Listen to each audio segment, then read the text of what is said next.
প্রিয় চাকরি প্রত্যাশী বৃন্দ, আসসালামু আলাইকুম। সবাইকে স্বাগত জানাচ্ছি। আজকে আমি উপস্থিত হয়েছি মুজাহিদুল ইসলাম ওশান এবং আমাদের সাথে আছে আমাদের জনপ্রিয় স্যার। আমি শাওন মুস্তফা। তো আজকে আমরা উপস্থিত হয়েছি একটা গুরুত্বপূর্ণ আলোচনা নিয়ে, সেটা হচ্ছে মাদকদ্রব্য নিয়ন্ত্রণ অধিদপ্তরের যে পরীক্ষাটি হয়ে গেল স্টোর কিপার, এই পদে যে প্রশ্নটি এসেছিল সেই প্রশ্নের সমাধান নিয়ে। তো বাংলা আজকে যেটি এসেছে স্টোর কিপার, আপনারা দেখতেই পারতেছেন স্টোর কিপার পদে বাংলা যে প্রশ্নটি এসেছে, তবে এখানে প্রশ্ন এসেছে 80টি প্রশ্ন, সময় হচ্ছে মাত্র 60 মিনিট এবং পূর্ণমান কত এসে ধরা 80 ধরা হচ্ছে মনে হয়। পরীক্ষা হচ্ছে এখানে কি 80তেই পরীক্ষা হয়েছে মূলত, পূর্ণমান 80। তো শুরুতে আমরা দেখি সাধিত ধাতুর উদাহরণ কোনটি। 1 নাম্বার যে প্রশ্নটি আছে, আপনারা একটু উত্তর করবেন, অংশগ্রহণ করবেন। সাধিত ধাতু মানে ধাতু থেকেও প্রশ্ন এসেছে, প্রকৃতি প্রত্যয়ের আর কি, প্রকৃতি প্রত্যয়ের অংশ একটা বিষয়, সেটা হচ্ছে সাধিত ধাতু। এখানে একটি ধাতু আছে, যে ধাতুটা হচ্ছে সাধিত ধাতু, তাই না? এখানে দেখেন যে এখানে আছে কর, হ, তারপর কর দে, তারপর হচ্ছে বা এবং হচ্ছে কড়া। তো আমরা তো জানি যে হ কর, দে পা, যা কাট, গা ছাড়, ধর মার, এই যে শব্দগুলো যে আছে, এই ধাতুগুলো আছে, এগুলোকে বলা হয় এগুলোকে বলা হয় কি মিশ্র ধাতু বলা হয়। এগুলো হচ্ছে মিশ্র ধাতু। এই যে কর, হ, দে পা, যা কাট, ধর মার, গা ছাড়, মিশ্র ধাতু।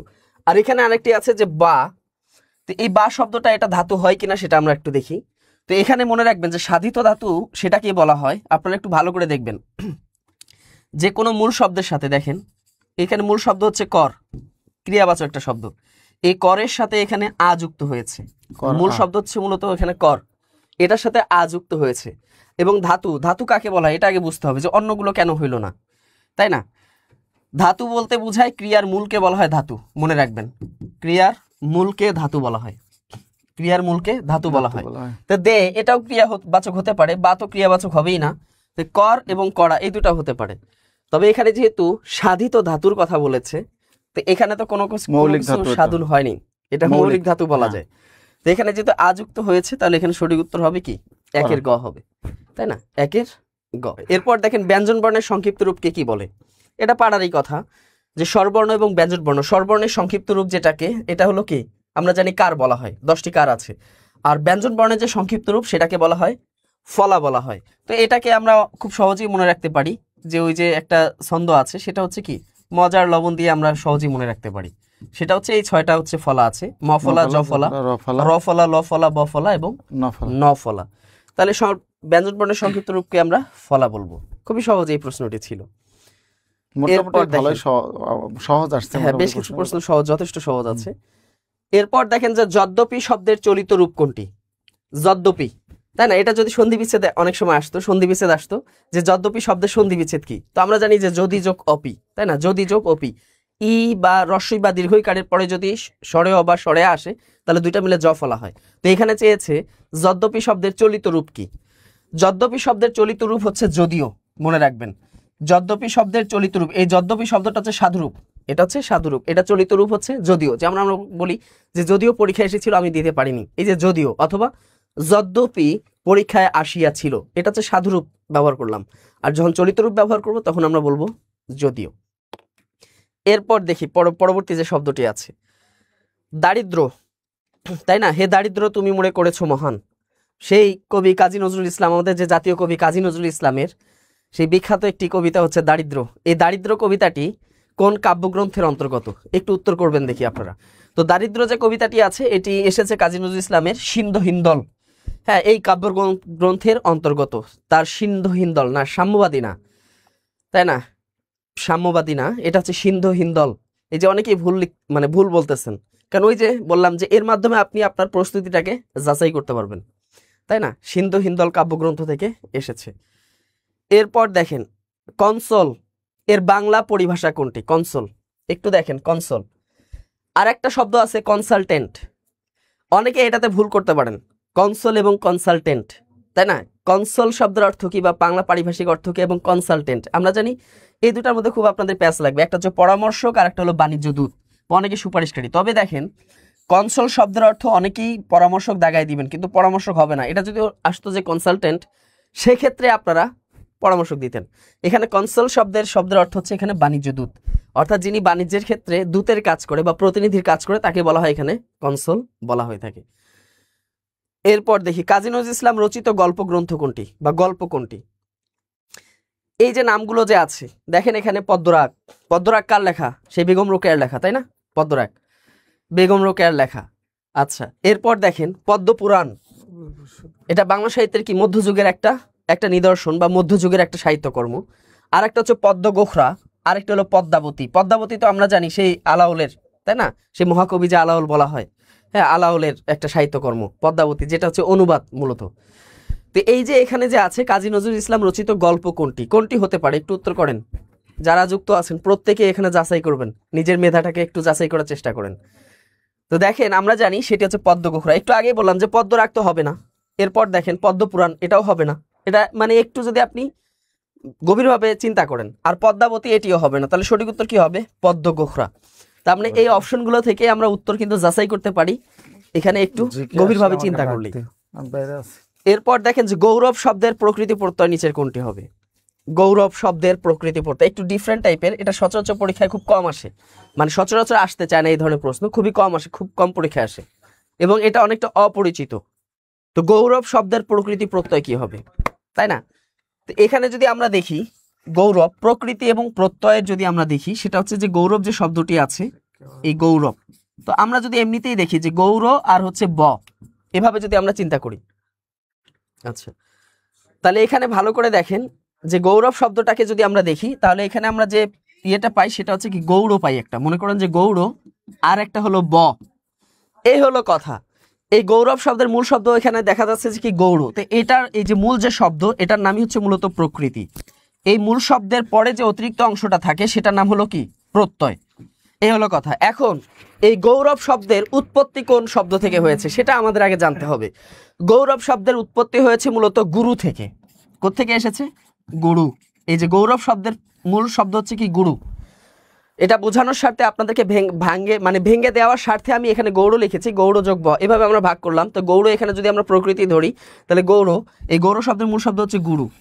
এখন নিয়ম হচ্ছে যে কখনো যদি শব্দের শেষে ব থাকে এবং তার সামনে যদি ও আসে, সহজ ভাষায় দেখেন, যদি ধ্বনি হিসাবে ও আসে, গৌরব, দেখেন গৌরব, গৌরব, ওব ওব ওব, ওব বা অব, অথবা ওব যদি আসে, এই যে ও এর মতো উচ্চারিত হচ্ছে, দেখেন গৌরব, ও ব, ও ব, তাহলে সেক্ষেত্রে সহজেই মনে রাখবেন, একদম এটা চিরায়িত নিয়ম, সেক্ষেত্রে সহজেই মনে রাখবেন এখানে শন হয়।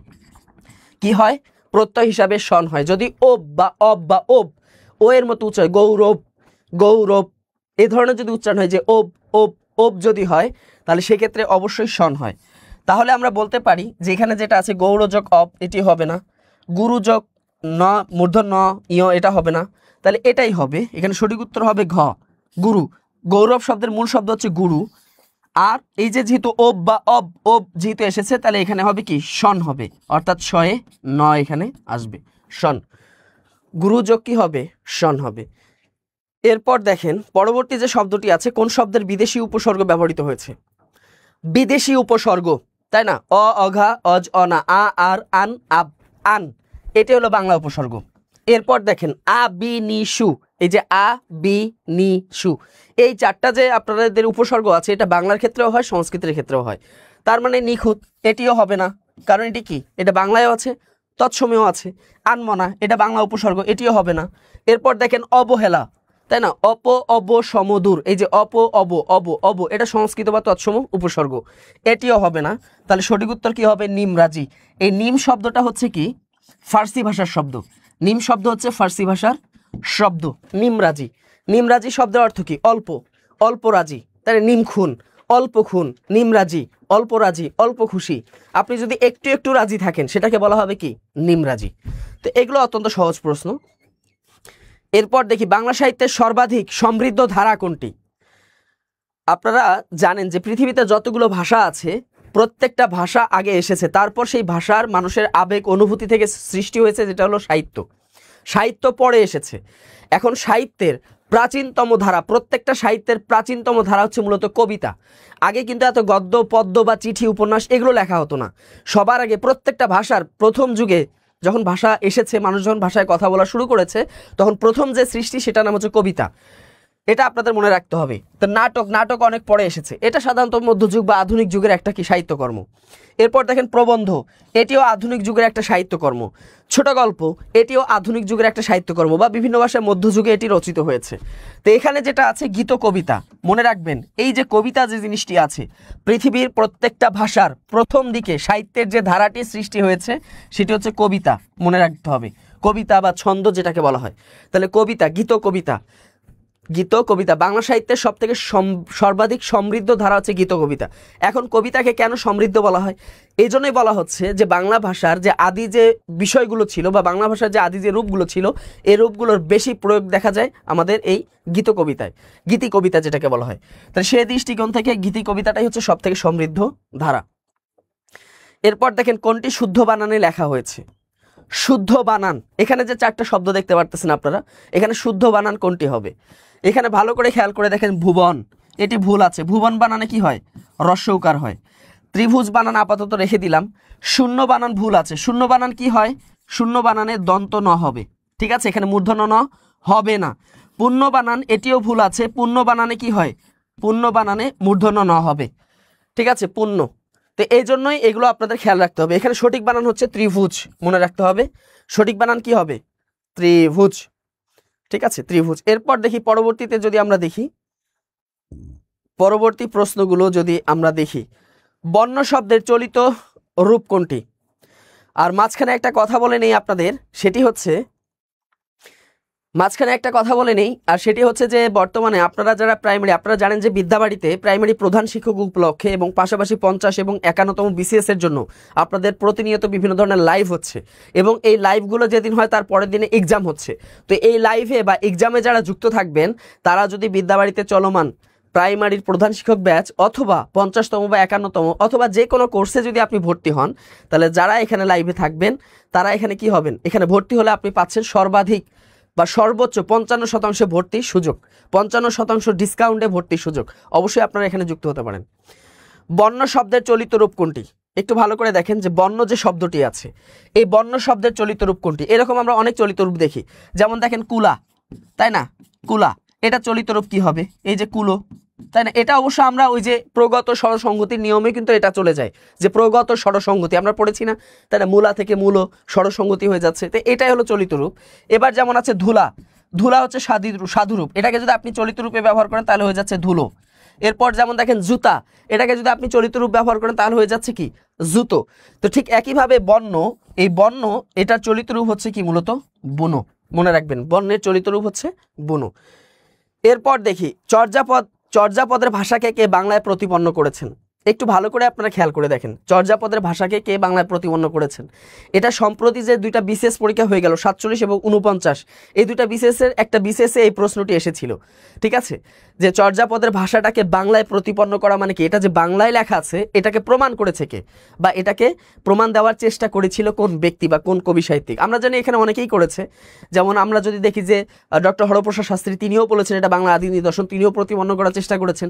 সুকুমার সেন, তিনিও প্রতিপন্ন করার চেষ্টা করেছেন। তবে যার নামটা বেশি জড়িত এখানে তিনি কে? হরপ্রসাদ শাস্ত্রী না। সব থেকে এখানে এক্স্যাক্টলি যেটা সঠিক উত্তর হবে সেটি হচ্ছে সুনীতি কুমার চট্টোপাধ্যায়। এই সুনীতি কুমার চট্টোপাধ্যায় তিনি সব থেকে বেশি কাজ করেছেন চর্যাপদের ভাষা যে বাংলা, এটা নিয়ে সব থেকে বেশি কাজ করেছেন কে? এই সুনীতি কুমার চট্টোপাধ্যায়। এছাড়া হরপ্রসাদ শাস্ত্রীর নামও পাওয়া যাবে এবং আরেকজন ব্যক্তি হচ্ছে সুকুমার সেন, তার নামও এখানে জড়িত আছে বা তার নামটাও এখানে পাওয়া যায়। এরপর যদি আমরা দেখি খনার বচনের মূল ভাব কি? খনার বচন, তাই না? খনার বচন বলতে কি বোঝায়? এই যে খনার বচন, তাই না? প্রাচীনকালে তো অনেকগুলো খনার বচন ছিল, হ্যাঁ, এরকম যেগুলো ছিল খনার বচন, তো বিভিন্ন জিনিসকে কেন্দ্র করে আসলে খনার বচনগুলো তৈরি হতো। তো এখানে এক্স্যাক্টলি কোনটা উত্তর হবে? শুদ্ধ জীবনযাপন রীতি, সামাজিক মঙ্গলবোধ, লৌকিক প্রণয় সঙ্গীত নাকি রাষ্ট্র পরিচালনার নীতি? খনার বচন বলতে যেটা বোঝায় যে মানুষের দৈনন্দিন জীবন যাপনের জন্য সঠিকভাবে শুদ্ধভাবে জীবন যাপনের যে রীতিনীতিগুলো আছে, এই রীতিনীতিগুলোকে যখন আমরা সাহিত্যের ভাবধারায় বা সাহিত্যের ধারায় এটাকে আকৃতি দেওয়া হয় তখন সেটাকে বলা হয় খনার বচন। তো এই খনার বচনগুলো বিভিন্ন কৃষিকেন্দ্রিক হতে পারে, খনার বচন হচ্ছে দৈনন্দিন জীবনে চলার যে বিভিন্ন বিষয়গুলো আছে এগুলোও হতে পারে। তো এখানে যেটা অপশন আছে যে খনার বচন বলতে কি বোঝায়? খনার বচন বলতে মূলত শুদ্ধ জীবনযাপন রীতি, শুদ্ধ জীবনযাপন রীতিকেই বলা হয় মূলত খনার বচন। এরপর দেখেন কৃতদাসের হাসি, তাই না? কৃতদাসের হাসি, একজন বিখ্যাত ঔপন্যাসিক আছেন যার নাম হলো কি শওকত ওসমান, তার নাম তো আমরা জানি তাই না, শওকত ওসমান। তো এই শওকত ওসমানের লেখা সেই বিখ্যাত একটা সাহিত্যকর্ম হচ্ছে কি এই কৃতদাসের হাসি। তাহলে কৃতদাসের হাসিটা মূলত কি হবে, রচনা, কাব্য নাকি নাটক নাকি উপন্যাস, এটা পারার কথা। যারা সাহিত্য সম্পর্কে পড়েছেন, বিশেষ করে শওকত ওসমান সম্পর্কে জানেন যে এটা হচ্ছে মূলত উপন্যাস, তাই না। শওকত ওসমানের একটি বিখ্যাত সেই উপন্যাস হলো কৃতদাসের হাসি। আমরা আজকে বেশি একটা ব্যাখ্যা করব না। চন্দ্রাবতী, যেহেতু 80টা প্রশ্ন, সবগুলো প্রশ্নে ব্যাখ্যা করতে হবে, তাহলে সবগুলো প্রশ্ন উত্তর আপনাদেরকে দিতে হবে। এরপর দেখেন যে চন্দ্রাবতী কে ছিলেন। চন্দ্রাবতী তিনি কি প্রথম নারী ঔপন্যাসিক ছিলেন, তারপর হচ্ছে নারী প্রশাসক, নাকি প্রথম বাঙালি নারী কবি, নাকি প্রথম নারী নাট্যকার, কোনটি হবে এটা একটু আপনারা উত্তর করবেন দেখি। চন্দ্রাবতী মূলত কে ছিলেন, তিনি একজন বাংলা সাহিত্যের একজন মানে অনন্য সাধারণ একজন মহিলা কবি ছিলেন। তো এখানে তার পরিচয়টা কি, তিনি বাংলা সাহিত্যে যে একজন কবি ছিলেন, তিনি কোন ধরনের কবি ছিলেন, তিনি কি ঔপন্যাসিক ছিলেন, নাকি একজন জেলা মানে নারী প্রশাসক হিসেবে কাজ করেছেন, নাকি প্রথম নারী কবি হিসাবে কাজ করেছেন, নাকি তিনি নাট্যকার হিসাবে কাজ করেছেন। আমরা জানি যে চন্দ্রাবতী হচ্ছে বাংলা সাহিত্যের প্রথম বাঙালি নারী কবি, মনে রাখবেন।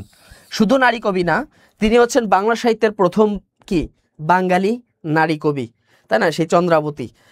এরপর যদি আমরা দেখি পরবর্তী প্রশ্ন, নিচের কোন বানানটি শুদ্ধ, নিচের কোন বানানটি শুদ্ধ একটু উত্তর করবেন দেখি। প্রমাণ, এরপর দেখেন সৌজন্যতা, এরপর দেখেন উৎকৃষ্টতা নাকি ব্যবহারিক, তাই না। আপনারা যদি এই উদাহরণটা যদি বুঝেন, যেমন একটু ভালো করে খেয়াল করেন যে বর্ষ যোগ হলো ইক, একটু খেয়াল করেন বর্ষ যোগ ইক, অথবা বৎসর যোগ ইক, তাহলে কি হয় একটু দেখেন তো।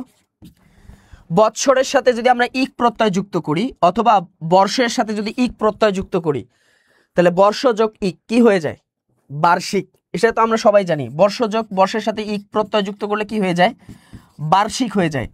আবার দেখেন বৎসরের সাথে ইক প্রত্যয় যুক্ত করলে কি হয়ে যায়, বাৎসরিক হয়ে যায়। বলে না যে বাৎসরিক কি, বাৎসরিক আলোচনা সভা, তারপর হচ্ছে বার্ষিক, বলে না যে বাৎসরিক আলোচনা সভা বা অথবা বার্ষিক উদযাপন, বার্ষিক উৎসব, এই যে কথাগুলো, বার্ষিক পরীক্ষা।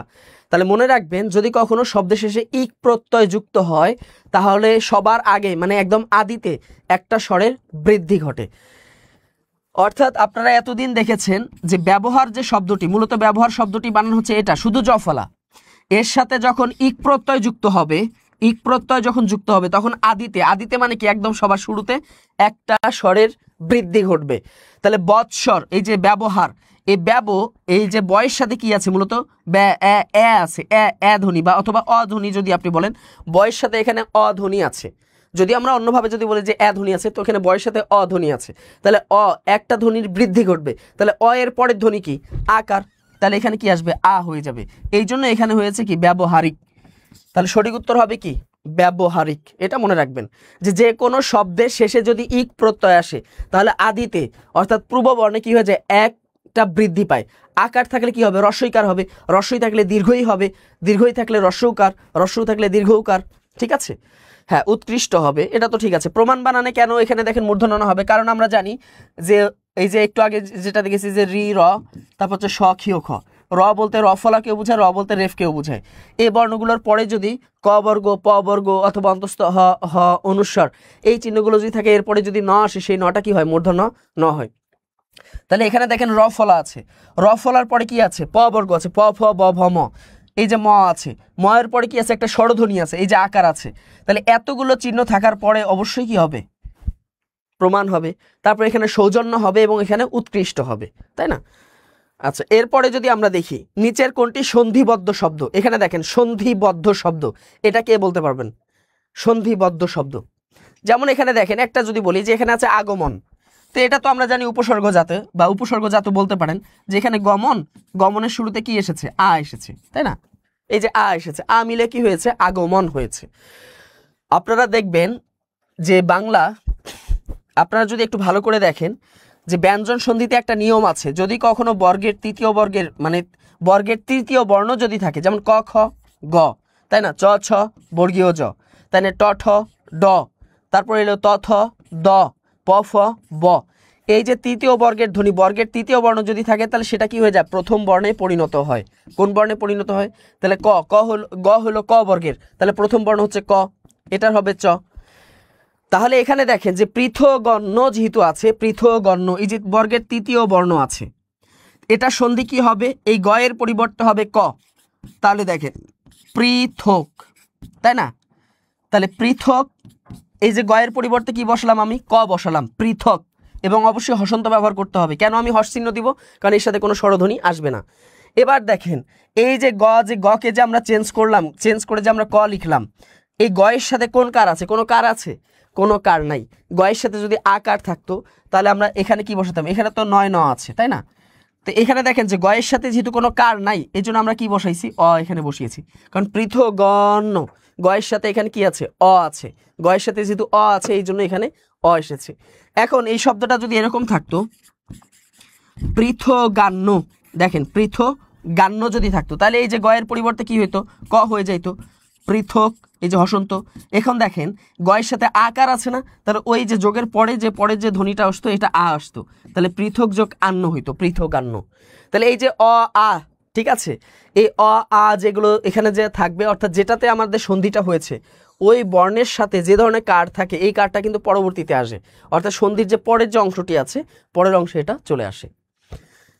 এরপর দেখেন নিচের কোনটি ঘোষ তালব্য বর্ণ? ঘোষ, মহাপ্রাণ এবং তালব্য বর্ণ। আমরা জানি যে ঘোষ বর্ণ কোনগুলো? বর্গের তৃতীয় এবং চতুর্থ যে বর্ণগুলো আছে সেগুলো হচ্ছে ঘোষ বর্ণ। যেমন দেখেন তৃতীয় এবং চতুর্থ, তাই না? এই যে গ ঘ, তাই না? তাই না? আবার যদি আমরা দেখি তাহলে গ ঘ, এই যে 3 নাম্বার এবং 4 নাম্বার, তৃতীয় চতুর্থগুলো হচ্ছে ঘোষ বর্ণ। আর মহাপ্রাণ বর্ণগুলো কোনগুলো? 2 আর 4, ঠিক আছে, 2 এবং 4। একটু যদি আপনারা ভালো করে দেখেন যে ঘোষ বর্ণ হচ্ছে 3 আর 4, মহাপ্রাণ হচ্ছে বর্গের দ্বিতীয় এবং চতুর্থ বর্ণ, সংক্ষেপে বলি। অ্যান্ড এটার মধ্যে যদি আপনার সেটের অঙ্ক করেন, ইন্টারসেকশন যদি করেন, নিঃছেদ সেট যদি নিয়ে আসেন, তাহলে কমন যায় কি? 4। এটাকে যদি আপনি সেট হিসাবে ধরেন, দুটার মধ্যে নিঃছেদ করলে কমন আসে 4। তার মানে 4 নাম্বার ধ্বনিগুলো একই সাথে ঘোষ, একই সাথে কি? মহাপ্রাণ। এখন 4 নাম্বার ধ্বনিগুলো কি কি আমরা জানি? গ, জ, ড, তাই না? গ জ ড নাকি ঘ ঝ। চতুর্থ বর্ণগুলো হচ্ছে ঘ, ঝ, ঢ, ধ এবং ভ। তাহলে খেয়াল করেন বর্গের চতুর্থ বর্গের, অর্থাৎ যে কোনো বর্গের চতুর্থ বর্ণগুলো একই সাথে ঘোষ, একই সাথে কি প্রাণ? মহাপ্রাণ, ঠিক আছে। এখন এই মহাপ্রাণ যে ঘোষ এবং মহাপ্রাণ ধ্বনিগুলো তো আমরা বের করলাম। এখন এর ভিতরে তালব্য বর্ণ কোনটা? আমরা জানি ক বর্গীয় ধ্বনিগুলো হচ্ছে কণ্ঠবর্ণ, স বর্গীয় ধ্বনিকে বলা হয় তালব্য বর্ণ। অর্থাৎ এই যে দেখেন চ, ছ, বর্গীয় জ, ঝ এবং কি ঞ যেটাকে বলা হয়, এই বর্ণগুলো হচ্ছে তালব্য বর্ণ। তাহলে দেখেন এই যে ঝ বর্ণটা, এটা একটু আগে দেখলাম যে একই সাথে ঘোষ, একই সাথে মহাপ্রাণ, একই সাথে আবার তালব্য। কোনটা? এই ঘ বর্ণটা। তাহলে এখন দেখেন এখানে উত্তর আছে কিনা? জ, ধ, ঢ, ভ, উত্তর কি আছে? তার মানে এই প্রশ্নের কোনো উত্তর নাই। এই প্রশ্নের কোনো উত্তর আছে? তাহলে 4 নাম্বার বর্ণগুলোর ভিতরে তালব্য কোনটা? আমরা জানি চ বর্গীয় ধ্বনিগুলো হচ্ছে তালব্য। তাহলে চ, ছ, জ, ঝ, এই যে ঝ, তার মানে ঝ বর্ণটা একই সাথে ঘোষ, একই সাথে মহাপ্রাণ, একই সাথে তালব্য হওয়ার কথা। অপশনে কি আছে? অপশনে নাই। তার মানে এখানে কোনো উত্তরই নাই। এরপর দেখেন যে টেনান্সি শব্দের বাংলা পরিভাষা কি, তাই না? এই যে যেটি দেওয়া আছে টেনেন্সি শব্দের বাংলা, এটা একবারে বলে দিই, সেটা হচ্ছে কি? প্রজাসত্ব। আমরা জানি টেনেন্সি শব্দের বাংলা পরিভাষিক রূপ হচ্ছে কি? প্রজাসত্ব। এরপর দেখি পরবর্তী প্রশ্নে যদি আমরা দেখি, একটু দেখেন পরবর্তী প্রশ্নে যদি আমরা দেখি, তাই না? এই যে এরপরে দেখেন পরবর্তী প্রশ্ন, সেটা হচ্ছে বিজুড়ি। বাংলার সর্বশেষ যে প্রশ্নটি আছে সেটি হলো বিজুড়ি শব্দের অর্থ কি, তাই না? আমরা জানি যে মেয়েদের নামে যতগুলো শব্দ আছে সবগুলো হচ্ছে কিসের প্রতিশব্দ? বিদ্যুতের প্রতিশব্দ। দেখেন বিজুড়ি একটা মেয়ের নাম কিনা? বিজুড়ি যদি কোনো একটা মেয়ের নাম হয় আর মেয়ের নামে যতগুলো শব্দ আছে এই শব্দগুলো হচ্ছে বিদ্যুতের, মানে বিদ্যুৎ অর্থ প্রদান করে। তাহলে এখানে দেখেন এখানে যতগুলো নাম আছে বা যতগুলো এখানে শব্দ আছে, গগন, ছায়া, মেঘ এবং চপলা, এর ভিতর দেখেন তো কোনটি মেয়ের নাম হয়? অবশ্যই চপলা। বিজুড়ি শব্দটাও মেয়েদের নাম, চপলাটা হচ্ছে মেয়েদের নাম। এই বিজুড়ি বা চপলা শব্দের অর্থ কি? বিদ্যুৎ। আচ্ছা বলেন দেখি কেন এই যে মেয়েদের, মানে বিদ্যুতের সমার্থক যে শব্দগুলো আছে এই শব্দগুলো অনেকটা মেয়েদের নামের মতো কেন? কারণ হচ্ছে মেয়েরা নিজেরাই হচ্ছে কি একটা বিদ্যুৎ কেন্দ্র, অনেক তাপ বেশি তো, বুঝিনি তো। আচ্ছা, এজন্যই দেখবেন যে বিদ্যুতের যে সমার্থক শব্দগুলো আছে এই সমার্থক শব্দগুলো হচ্ছে কি অনেকটা মেয়েদের নামের মতো, এটা হচ্ছে মূল কারণ। এরপর দেখেন তো আশা করা যায় যে 20টা যে আপনাদের বাংলা যে প্রশ্ন এখানে ছিল, কতটি কার কতটি হয়েছে একটু অবশ্যই যারা পরীক্ষা দিয়েছেন অবশ্যই আপনারা উত্তর দিতে ভুল করবেন না। এরপর দেখা যায় প্রশ্ন সমাধান, এরপরে যে অংশগুলো আছে ইংরেজি অংশ, এরপর হচ্ছে আপনাদের গণিত আসবে, তারপর সাধারণ জ্ঞান অংশ আছে। আপনারা অবশ্যই শেষ মুহূর্ত পর্যন্ত থাকার চেষ্টা করবেন, কারণ হচ্ছে এই প্রশ্নগুলো আপনাদের এখানেই কিন্তু একটা সলভ হয়ে যাচ্ছে, এর অনেক কিছু শিখতে পারতেছেন, অনেকগুলো সলভ হয়ে যাচ্ছে। এরপর দেখেন which one is the correct spelling. এখানে দেখেন শুদ্ধ বানান কোনটা, একদম আমি উত্তরগুলো বলে দেই তাহলেই সহজ হয়ে যায়। এখানে যেটা আছে ক নাম্বার যেটা আছে থিওরিটিক্যালি, তাই না? এই যে দেখেন থিও, THEO, তারপর যে RE, অনেকে এখানে দেখা যায় RI দিতে পারেন। তো এখানে দেখেন CALLY, এই যে ক্যালি ক্যালি ক্যালি, এটা একটু মনে রাখবেন, শুধু রি আর ক্যালি এটুকু মনে রাখলে রি টি ক্যালি, ঠিক আছে? এবার দেখেন which of the following is in the correct plural form of the word. এখানে যেটি আছে যে এখানে একটা ওয়ার্ড আছে, যে ওয়ার্ডটা হচ্ছে প্লুরাল ফর্ম, সিঙ্গুলার ফর্ম না, এটা হচ্ছে কি প্লুরাল ফর্মে আছে। একটু দেখেন ফেনোমেননস, ফেনোমেনন, ফেনোমেনা নাকি ফেনোমেন, এখানে যেটা আছে ফেনোমেনাস, কোনটি সঠিক উত্তর হতে পারে একটু দেখেন, কোনটি সঠিক উত্তর হইতে পারে একটু অবশ্যই উত্তর করবেন আপনারা যারা যুক্ত আছেন, ঠিক আছে? এখানে দেখেন এখানে দেখেন এই যে অপশনগুলো যে আছে এখানে কিন্তু সঠিক উত্তর নাই। কেন সঠিক উত্তর নাই? এখানে দেখেন ফেনোমেননস, এটা তো হবেই না, এস কখনো যুক্ত হয় না, তাই না? ফেনোমেনন এটিও হবে না, ফেনোমেনা হতে পারে, এই যে ই এর পরিবর্তে এখানে এ হতে পারে, ফেনোমেনা, তাই না? ফেনোমেনা, এখানে যদি এ থাকতো তাহলে উত্তর হইতো গ। যেহেতু এখানে সঠিক উত্তর দেওয়া নাই তাহলে এখানে কি আছে? এটা অবশ্যই ভুল। তার মানে ভুল বলতে কি এখানে সঠিক উত্তরই দেওয়া নাই। এরপর দেখেন what is the meaning of the word expunge. Expunge আপনারা যখন সংসদের বিভিন্ন অধিবেশন চলতে দেখেন, বলে না স্পিকার বলে যে আপনার বক্তব্যকে আপনি এক্সপাঞ্জ করেন। এক্সপাঞ্জ শব্দের অর্থ কি? অথবা যারা সংসদ সদস্য আসে তারা বলে কি যে মাননীয় স্পিকার আমি আমার বক্তব্যটাকে কি করলাম? এক্সপাঞ্জ করলাম। অথবা বলে যে আপনি মন্ত্রী বক্তব্যটাকে এক্সপাঞ্জ করার জন্য অনুরোধ জানাচ্ছি। এক্সপাঞ্জ করা মানে কি উইথড্র করা, যেটাকে উইথড্র হতে পারে তুলে নেওয়া। তুলে নেওয়া মানে কি? এখানে কি উইথড্র আছে নাকি? উইথড্র নাই, তাহলে টু অ্যাড তো হবে না, টু ইমপ্রুভ হবে না, তারপর দেখেন টু ইনক্লুড হবে না, সংযোজন তো হবে না, উইথড্র করে না মানে তুলে নেওয়া। তাহলে এটা কি হতে পারে? সেটা হচ্ছে কি টু ডিলেট। ডিলেট করা মানে কি করা? এক্সপান্স করা মানে কি ডিলেট করা, ঠিক আছে? এবার দেখেন to introduce a list of object we use.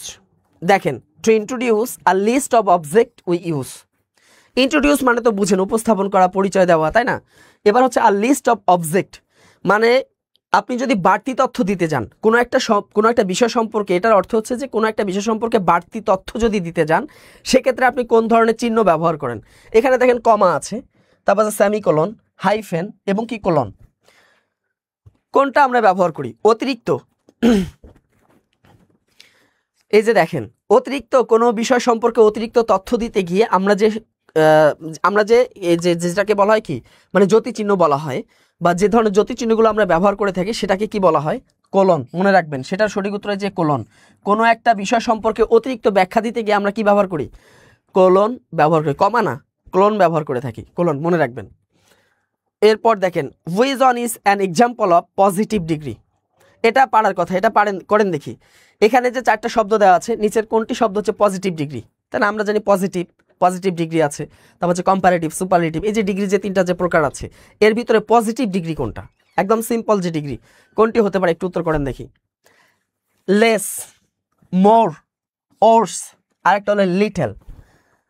তো এই যে মোর, ওর্স, ওর্জেন, ওরস্ট, এই যে শব্দগুলো যে আছে, ঠিক আছে? এরপর দেখেন এখানে অবশ্যই লিটল হবে, কারণ লেস যে জিনিসটা আছে বেশি বা কম। এই যে দেখেন বেশি কম এটা দুটাই মানে সুপারলেটিভ বা কম্পারেটিভ এক্ষেত্রে যেতে পারে, কিন্তু এখানে মোর এটিও হবে না, এটা সুপারলেটিভ বা কম্পারেটিভের ক্ষেত্রে হতে পারে, ওর্সও হবে না। এখানে যেটি আছে যে লিটল, তাই না? লিটল যে শব্দটি আছে এটি হলো কি পজিটিভ ডিগ্রি। এরপর দেখেন টেল মি দ্যাট, এটা একটু কনফিউজিং, যারা ভালো করে বুঝবেন না তারা এখানে দেখা যাবে যে ক এবং ঘ এই দুটার মধ্যে যুদ্ধ করবেন যে কোনটি হইতে পারে, ক হবে নাকি ঘ হবে, তাই না? লিটেল, লেস, লেস্ট, তাই না? তো এখানে দেখেন যে ক হবে নাকি ঘ হবে, এই দুটার মধ্যে আপনাদের মারামারি করতে হবে যারা হয়তো নতুন পরীক্ষা দিতে যাবেন বা যারা এক্স্যাক্টলি তথ্যটা জানেন না তাদের ক্ষেত্রে। তো এখানে দেখেন যে tell me who told you that, খেয়াল করেন এই যে দ্যাট কেন হবে না, কারণ এখানে অলরেডি একবার দ্যাট আছে, এই জন্য তো দ্যাট তো হবেই না। তারপর told you, tell me, told you that, এখানে দেখেন ভাবগতভাবে এটি আসে না। এবার দেখেন এটা আসতে পারে whom told you that, tell me, বলো যে হুম টোল্ড ইউ দ্যাট। তো এখানে হুম, এখানে অর্থগত দিক থেকে কিন্তু হুমটা আসতেছে না, তাই না? বা যাকে তুমি বলেছো, তাই না? আমাকে বলো কাকে তুমি বলেছো বা যাকে তুমি, তাহলে হুম এখানে আসবে না, এখানে অর্থগতভাবে আসবে। ঠিক আছে, অর্থগতভাবে আসবে কি হু টোল্ড ইউ দ্যাট, অর্থের দিক থেকে কি আসে হু টোল্ড ইউ দ্যাট, এটা বেশি মানানসই হয়। গেট অফ মিনিং, এটা হচ্ছে বাংলা পারিভাষিক রূপে এসেছে গেট অফ। গেট অফ মানে কি? গেট অফ মানে কি মাঝে মাঝে? গেট অফ মানে কি দূরে যাওয়া? না কোনটা হবে বলেন দেখি, এটা কোনটি হবে একটু উত্তর করার চেষ্টা করেন। নাকি এটা উন্নীত হওয়া নাকি দূরে যাওয়া, কোনটি হতে পারে? গেট অফ মানে কি? গেট অফ মানে কি ইউ গেট অফ ফ্রম বাস, তাই না? আই গেট অফ ফ্রম বাস, এরকম আমরা বলি যে নেমে যাওয়া। গেট অফ শব্দের অর্থ হচ্ছে কি নেমে যাওয়া। এরপর দেখেন which part of speech is বুক, এই যে বুক যে শব্দটি আছে এই শব্দটি এটা কোন ধরনের পার্টস অফ স্পিচ, একটু উত্তর করবেন। ঠিক আছে, বুক শব্দটি এটা কোন ধরনের, আমি শুধু উত্তরগুলো বলে যাচ্ছি যেহেতু এরপর আবার ইংরেজি গণিত আছে। এখানে দেখেন যে বুক যে শব্দটি আছে এটা আসলে কোন ধরনের পার্টস অফ স্পিচ, এটা কি নাউন হবে, ভার্ব হবে, অ্যাডজেক্টিভ হবে, নাকি বোথ নাউন অ্যান্ড ভার্ব? এটা নাউন হিসাবে আসতে পারে, এটা ভার্ব হিসাবেও আসতে পারে। ঠিক আছে না, নাউন হিসাবে আসতে পারে, ভার্ব হিসাবে আসতে পারে। বলে না যে আমি একটা সিট কি দেন, মানে আমার একটা টিকিট কি দেন, বুক দেন। এই যে বুক মানে কি, বুক মানে কি, এখানে বুকটা কিন্তু ভার্ব হিসাবে আসছে, আর এখানে আবার বুক সরাসরি নাউন হিসাবে আসতে পারে বই অর্থে। তো এখানে কি হবে, বোথ নাউন অ্যান্ড ভার্ব হবে। এরপর যদি আমরা দেখি দ্য অ্যান্টোনিম অফ পোলাইট, এই যে পোলাইট যে শব্দটি আছে, পোলাইট, তাই না? অ্যান্টোনিম অফ পোলাইট এই যে শব্দটি আছে এটার অ্যান্টোনিম কি, বিপরীত শব্দ কি? তো আমরা যদি এখানে দেখি সিভিল, সিভিল বলতে কি বোঝায়, সভ্য, তাই না? সিভিল শব্দের অর্থ হচ্ছে কি সভ্য। এরপর যদি বলি কনফিউজ, আমরা বলি না কনফিউজ সন্দেহপূর্ণ হওয়া, সংশয়পূর্ণ হওয়া, কনফিউজ। আবার আছে এই যে এটা আছে কারসাজ, যেটা আছে মানে এটা হলো কি সন্দেহপূর্ণ, সংশয়বান হওয়া। তো এখানে যেটি আছে মূলত সেটি কোনটি হতে পারে বলেন দেখি, রুড হবে কিনা? রুড কি হতে পারে? হ্যাঁ হতে পারে রুড। পোলাইট যদি সভ্য হয়, রুড শব্দের অর্থ কি? রুড শব্দের অর্থ হচ্ছে অসভ্য, তাই না? অথবা যার ভিতর কোনো সভ্যতা নাই, এই ধরনের। তাহলে এখানে অবশ্যই খ নাম্বার অপশন। খুবই সহজ, এই প্রশ্নগুলো খুবই সহজ, যারা পড়াশোনা করেন তারা তো পারবেনই। তারপর দেখেন once in a blue moon means, এই যে once in a blue moon এটা হলো একটা ইডিয়াম ফ্রেজ, ইডিয়াম একটা বা ফ্রেজ। এটা once in a blue moon, এটার শব্দের অর্থ কি? মানে এই যে এখানে একটা ফ্রেজ দেওয়া আছে এটার অর্থ কি হবে, একটু উত্তর করবেন দেখি। অনেকে এখানে উত্তর করেছেন, যারা যুক্ত আছেন আমি শুধু দেখতেছি আপনাদের কমেন্টসগুলো, মানে এখানে আপনারা যারা এখানে উত্তর করতেছেন সবাই পড়াশোনা করেন, এটা বোঝা যায় যে সবাই এখানে বেশ ভালো পড়াশোনা করতেছেন বা পড়াশোনা করেন। এটা অবশ্যই কি হবে, ভেরি রিয়ারলি, তাই না? ব্লু মুন, আপনি কখনো কি নীল চাঁদ দেখছেন নাকি? কখনো কি নীল রঙের চাঁদ দেখেছেন? দেখেননি, এটা মানে ভেরি রিয়ারলি, এটা হঠাৎ দেখা যায়, তাই না? যেমন নীল রঙের চোখের মানুষও হঠাৎ দেখা যায়, খুব একটা সচরাচর না। তো এই যে এটা হচ্ছে ভেরি রিয়ারলি হবে। এরপর দেখেন পরবর্তী যে অংশটুকু আছে, পরবর্তী ইংরেজি যে প্রশ্নগুলো আছে সেগুলো নিয়ে যদি আমরা আলোচনা করি তাহলে একটু দেখেন পরবর্তী যে প্রশ্নগুলো, এটা হচ্ছে আ ফ্যান্টাসি ইজ, এই যে ফ্যান্টাসি আমরা অনেক সময় বলি না, আমরা যদি বলি ফ্যান্টাসি তাহলে জিনিসটা অনেক ফ্যান্টাস্টিক হয়েছে বা মুভিটা অনেক ফ্যান্টাস্টিক হয়েছে। এই যে ফ্যান্টাসি, এই ফ্যান্টাসি শব্দের অর্থ কি, এটা বলতে কি বুঝায় একটু বলেন দেখি। ফ্যান্টাসি বলতে কি বুঝায়? অ্যান ইমাজিনারি স্টোরি, নাকি ফানি ফিল্ম, নাকি হিস্টোরি রেকর্ড, নাকি আর রিয়েল লাইফ ইভেন্ট? এই ফ্যান্টাসি দ্বারা মূলত কি বোঝায়? ঠিক আছে,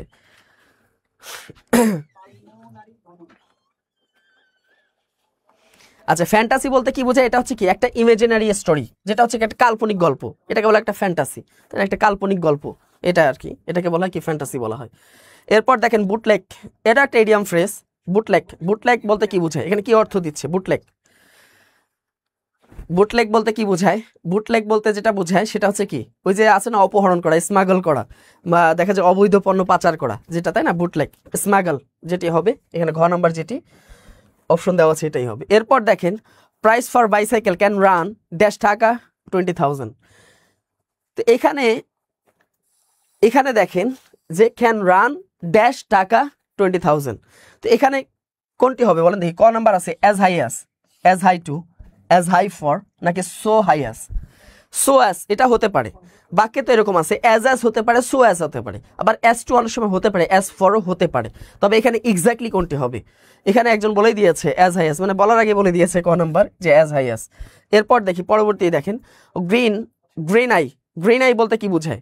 গ্রিন আই বলতে কি বোঝায় বলেন দেখি? গ্রিন আই, তাই না? গ্রিন আই বলতে এখানে কি বোঝাচ্ছে? 4টি অপশন আছে, ট্রাস্ট বিশ্বাস করা, নাকি জেলাসি, নাকি গ্রিন কালার্ড আইস, নাকি ফেইথ। কোনটি হতে পারে? গ্রিন আইস। এরপর দেখি প্যারাডাইস লস্ট। এই যে প্যারাডাইস লস্ট, এটা কি বলেন দেখি? একটা ইংরেজি সাহিত্যের, এটা অনেকবার পরীক্ষা আসছে, এটা পারার কথা। এটা কি, এটা কি গদ্য, নাকি এটা উপন্যাস, নাকি এটা একটা গল্প, নাকি এটা কোনো মহাকাব্য, নাকি এটা কোনো গীতিকাব্য, নাকি এটা কোনো শোকাবহ কাব্য, নাকি কি হতে পারে এটা? এখানে যে অপশনগুলো আছে, এটা কি স্যাটায়ার হবে, নাকি ব্যালেড হবে, নাকি ট্র্যাজেডি হবে, নাকি অ্যান এপিক হবে? উত্তর করবেন। তো আমরা জানি যে প্যারাডাইস লস্ট এটা হচ্ছে একটা মহাকাব্য আর কি, অ্যান এপিক। সঠিক উত্তর হবে কি? অ্যান এপিক হবে। এরপর দেখেন পরবর্তীতে পাস্ট ফর্ম অফ, এই যে স্ট্রাইট, এই যে এখানে যেটি দেওয়া আছে পাস্ট ফর্ম অফ স্ট্রাইট, স্ট্রাইডের পাস্ট ফর্ম কি? কোনটি হতে পারে? স্ট্রাইডের পাস্ট ফর্ম হচ্ছে কি? স্ট্রোট, তাই না? এটা একদমই সহজ। স্ট্রাইডের পাস্ট ফর্ম হচ্ছে কি? স্ট্রোট। এরপর দেখেন পরবর্তী যে প্রশ্ন, which on is the feminine gender. এখানে দেখেন স্ত্রীবাচক শব্দ কোনটি? ফেমিনিন জেন্ডার, স্ত্রীবাচক শব্দ কোনটি? এখানে তো আমরা জানি এই যে পেয়ার দেওয়া আছে, বোর্ড দেওয়া আছে, প্যারেন্ট দেওয়া আছে এবং স্পিনস্টার। স্পিনস্টার, এখানে সঠিক উত্তর হবে কি? স্পিনস্টার হবে। এই স্পিনস্টার দ্বারা নারীকে বোঝাচ্ছে, এটা হচ্ছে একটা নারীবাচক শব্দ। শুধু উত্তরটা আমি বলে দিলাম, আপনারা অবশ্যই আপনারা দেখে নেবেন। স্পিনস্টার এটাই হচ্ছে কি এখানে ফেমিনিন জেন্ডার, আর বাকি যে 3টি আছে এগুলো হচ্ছে কি? মাস্কুলিন। এরপর দেখেন dash going to office I meet an accident, তাই না? আই মিট অ্যান অ্যাক্সিডেন্ট, এখানে যেটি হবে, এখানে কি হোয়াইল হবে, নাকি অন হবে, বিহাইন্ড, নাকি হোয়েন হবে? তো এখানে দেখা যায় যে অনেকে হোয়েন এবং হোয়াইল এটা হতে পারে, তবে যেহেতু এখানে সময়কে বোঝাচ্ছে, মানে এখানে যেহেতু মানে মানে কোনো একটা স্থানে যাওয়াকে বোঝাচ্ছে, তো এখানে সাধারণত এখানে কি হবে? হোয়াইল হবে। এখানে ক যে অপশনটি আছে হোয়াইল হবে। তারপর দেখেন today he is an high spirits here, এই যে স্পাইরিস যেটা দেওয়া আছে, স্পাইরিস শব্দের অর্থ কি? গ্লোমি, তাই না? গ্রিফট, জয়ফুল, নাকি হোপফুল? হোপফুল তো বুঝি যে আশাবাদী, গ্রিফট কোনো কিছু গ্রিফট করা, মুঠি করে ধরা, মুষ্টিবদ্ধ। এরপর দেখেন যে এরপর হচ্ছে গ্লোমি, তাই না? নাকি জয়ফুল হবে? তো আমরা জানি এখানে যে যেটা দেওয়া আছে স্পিরাইটস যেটা, সেটা হচ্ছে জয়ফুল। ঠিক আছে, মনে রাখবেন জয়ফুল। তারপর দেখেন like her brother she is also dash, তাই না? হায়ারেস টু দ্য প্রপার্টি, তাই না? এটা কি হায়ারেস হবে নাকি এয়ারেস হবে? এটা হচ্ছে আমার প্রশ্ন। এখানে দেখেন, এখানে আপনাদের আর্টিকেল বসাইতে হবে। এখানে দা আছে, অ্যান আছে, এ আছে এবং নন অফ দিস আছে। কোনটি হবে এখানে? একটু দেখেন কোনটি হইতে পারে, তাই না? তো এখানে যে উচ্চারণ, এটা কিন্তু এইস থাকলে এটার উচ্চারণ হবে এইরেস, মনে রাখবেন এইরেস। ঠিক আছে, এইসের উচ্চারণ হবে, এইসের উচ্চারণ এখানে এর মতো হবে। তাহলে এখানে সে কি হবে? অবশ্যই গ নাম্বার যে অপশনটি আছে অ্যান, এটি হবে। তো এই ছিল আমার বাংলা এবং ইংরেজি এই দুটা প্রশ্নের সমাধান। এরপর হচ্ছে আমাদের মাঝে আসবেন সাধারণ জ্ঞানের জাহাজ, তাই না? আমাদের শাওন স্যার। তো 20টা প্রশ্ন দেখি। প্রথমত কি দিয়েছে? জাতীয় প্রতীক নিয়ে আমরা ইদানিং সময় বেশ কয়েকটা পরীক্ষায়, যেমন গত পরীক্ষায় আমরা যে গত সপ্তাহে 2টো পরীক্ষা হয়েছে, একটা পরীক্ষা কিন্তু চলে আসছিল, জাতীয় প্রতীকের কথা বলা আছে সংবিধানের কত নম্বর অনুচ্ছেদে। সুতরাং এগুলো থেকে পরীক্ষায় প্রশ্ন আসতেছে। জাতীয় প্রতীক, সংবিধান, বিশেষ করে অনুচ্ছেদগুলো থেকে বেশ কিছু প্রশ্ন পাচ্ছেন আপনারা। সেহেতু আমরা আশা করতে পারি যে সামনের পরীক্ষাগুলো তো এরকম প্রশ্নগুলো কমন পাবেন। প্রথমত যদি দেখি, বাংলাদেশের জাতীয় প্রতীকে কয়টি তারকা আছে? তারকার ক্ষেত্রে আমরা যদি দেখি যে তারার কথা বা স্টার যেটা আমরা বলি সচরাচর, এই কয়টি তারকা আছে জাতীয় প্রতীকে? আমরা এখানে একেবারে সচরাচর আমরা পড়তেই হয়তো অভ্যস্ত হয়ে গেছি যে জাতীয় প্রতীকে কয়টি তারকা, সবাই উত্তর অলরেডি করে ফেলেছেন যে 4টি তারকা আছে। এখন কথা হচ্ছে এর সাথে সম্পূরক প্রশ্ন 2-1টা যদি আমি দেখি, যে শুধুমাত্র জাতীয় প্রতীকে 4টি তারকা না, রাষ্ট্রীয় মনোগ্রামেও কয়টা তারকা আছে? 4টি তারকা আছে। কোথায়? রাষ্ট্রীয় মনোগ্রামেও আমাদের 4টি তারকা আছে। তাহলে দুটোকে 4টি করে আপনারা ভাগ করে পড়তে পারেন। রাষ্ট্রীয় মনোগ্রামে 4টি তারকা, জাতীয় প্রতীকেও 4টি তারকা। এর সাথে সাথে আরেকটা প্রশ্ন নিতে পারি আমরা, যে জাতীয় প্রতীকের কথা সংবিধানের কত নম্বর অনুচ্ছেদে বলা আছে?